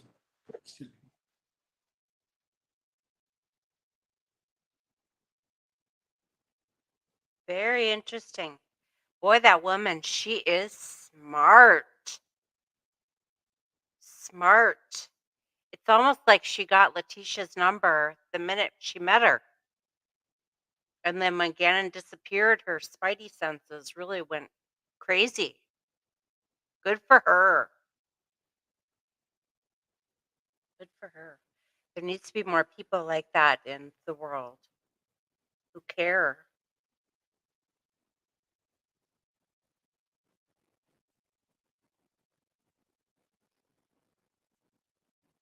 I also thought it was interesting how they said the neighborhood is so in tune with what's going on that they've got so many people in the neighborhood have cameras and nobody can go door to door selling something like windows or whatever without them posting a picture of the person. You all know what I was talking with the lawyers about, don't you? Thank We're going to take a little bit of an early break and Early break send room. you on your way for the weekend. again, I'm going to read this instruction in its entirety again, even though you've heard it, because we're going to have a break over the weekend, and it's a lengthy break. You have probably already guessed that there has been some public or media interest in this case. There could be more in the coming weeks. You must guard against that, as you will be required to decide this case based on the evidence presented and the instructions I give to you. Again, you can tell your friends and family that you are on this jury and how long you think it will go. Look at her. You can ask for their help in avoiding exposure to stories or even opinions from others regarding this case. Wait. But you cannot otherwise discuss anything about this case with anyone, and you should not listen to any opinions regarding this case from anyone else. If someone asks you why, just tell them that the judge told you that's the way it needs to be. Look at her. You can still blog or communicate with others, just not about this case. You can't do any blogging about your jury experience or communication with other jurors. You can still watch TV. You can still go on the internet. You can still patronize Amazon. But if anything regarding this case comes through your feed, change the channel, turn the page, do not give it any attention. You are not allowed to look at, read, consult, or use any material of any kind, including any newspapers, magazines, television, and radio broadcasts, dictionaries, medical, scientific, technical, religious, or law books or materials, or the internet in connection with your jury service. I want to emphasize that you must not seek or receive any information about this case from the internet, which includes all social networking, Google, Wikipedia blogs, and any other websites. You're not allowed to do any research of any kind about this case or this kind of case. I think it's supposed to be a nice weekend. Enjoy the nice weekend. Hopefully sunny. You can get out and enjoy the sun some.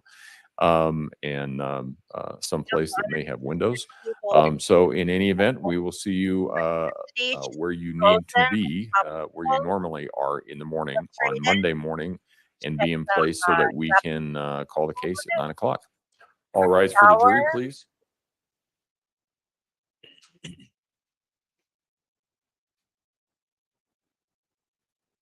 Okay, I'm just going to wait for the jury to be dismissed.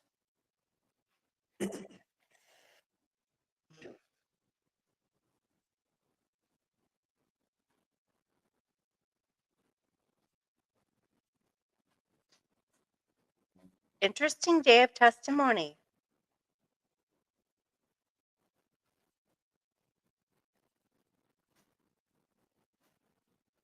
Thank you. You may all be seated. Record should reflect the jury has left the courtroom. I'm just standing because I need to stretch my legs. So we will, as I understand it, we have the coroner from Florida first thing on Monday morning. Assuming that no flight delays or anything like that, but yes.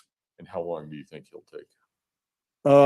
I would say it'll be fairly similar to a little bit longer than Kelly Smith from this morning. A bunch of photos that we'll talk about and description of injuries. I would guess maybe hour of direct. Okay. All right. All right. And is there anything else that we address at this point in time? Well, let me have you think about this over the weekend. Back to juror question number 1. I have observed the defendant mouthing occasional words or physical gestures like agreeing or disagreeing. Do we ignore this behavior? That was from yesterday. I have 2 options for you. One is we do nothing and don't answer that question. Or number 2 is the only evidence that you may properly consider to decide the issues in this case comes from the witness stand. I would say something along those lines. I looked up and I know the case started with B, the first one that the court cited that referenced Reagan's. That seems to indicate observations with the defendant are something considering the confrontation clause. So my request. Go ahead. Would be to say nothing. Well, here's, I'm sorry. We would agree with that. Yeah, here's the concern that I have. The case law is not entirely crystal clear on this subject. surprising. But the biggest concern that I have is a case called People versus Garcia, which I do not have a Pacific site. I have a Westlaw site. It's 2022 Westlaw 178-39866. And here's the concern that I have. It talks about how, first of all, it sort of backtracks a little bit from what Judge Kennedy's concurrence was in the Riggins case. Because it actually refers to Riggins and says, and Judge Kennedy's language, and it says, in support of the proposition that a defendant's right to confront witnesses also includes the right to have the jury observe the defendant's demeanor, the division cited only Justice Kennedy's concurring opinion. Then it goes on to say the accuracy of this proposition is debatable. And it goes on to say some other things. What is absolutely 100% crystal clear is that the prosecution, and I know we haven't gotten there, so I don't mean this in a disparaging way. I'm just saying this for purposes of analysis. The prosecution at closing argument would not be able to say, did you see the defendant acting the way that I saw? Did you see what I saw? You can't do that because that puts you in a position of attestation for the defendant's actions, which is improper. And these cases, especially Garcia, says that. The other cases, I think it's the Boykins case, People versus Walters, 148 Pacific 3rd, 331 Colorado Appellate 2006, indicates that it is okay to comment on the defendant's actions at counsel table, but that was in a situation where the defendant testified. And the biggest concern that I have in all of this and the way that it is phrased is that commenting on the defendant's actions at counsel table, depending on the circumstances, may run afoul of commenting on the defendant's right to remain silent. Because if you say anything about what she's done or anything like that, and she's not taken the witness stand, you can't do that because her credibility here isn't at issue, but it is up there. But she hasn't taken the stand up there. And you clearly can't comment on her right to remain silent. And of course, we're not there. Don't know whether we ever will be, whether she will testify or not. But obviously, if she doesn't, there's real concerns that any instruction may run afoul of some constitutional rights. So I think I'm just not going to answer that question. I'm just not going to. What's your position? That is our position, Your Honor, for that Okay. very reason. I think it's just going to add more and Yeah. to that fact. If you answer the question, we just leave it alone. Yeah, I'm just Probably not. the I'm best thing. I'm just not going to give him an answer at all. Mr. Tillany. That would Okay. be my preference. I mean, All right. obviously, if there- Okay. Comments on her demeanor in closing, then I'll probably object. Right. And obviously, it makes, I think the prosecution, if she testifies, obviously they can comment on demeanor on the witness stand. It's also proper for either side to comment on demeanor as contained in a videotape, which I'm sure we're going to see at some point in time. And so it's proper to comment on that, but I sure don't want the jury to get confused between commenting on the demeanor in a videotape or on the witness stand and what a juror may be observing otherwise. So I'm just not going to answer the question, and we'll leave it at that. That's good. Thanks. Okay. All right. Thank you. Court will be in recess then.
Well, thanks for joining me today, Giovanna and Joe. I had to go bring the garbage up, climb up a couple flights of stairs, get my steps in. So, have a wonderful Easter, and thanks so much for stopping by. And we'll see you next week. I'm not sure if I'm going to keep doing these live streams. It doesn't seem like I am entertaining enough for an audience. So I guess we'll see what happens over the weekend. If anything, what I might do is, I don't know, maybe see if adding Rumble will help. Otherwise, see what kind of response I guess. And might do just like a half an hour or so at night, either a live or a taped summary, just showing you like snips of what happened in trial. We'll see. We'll see what my mood is.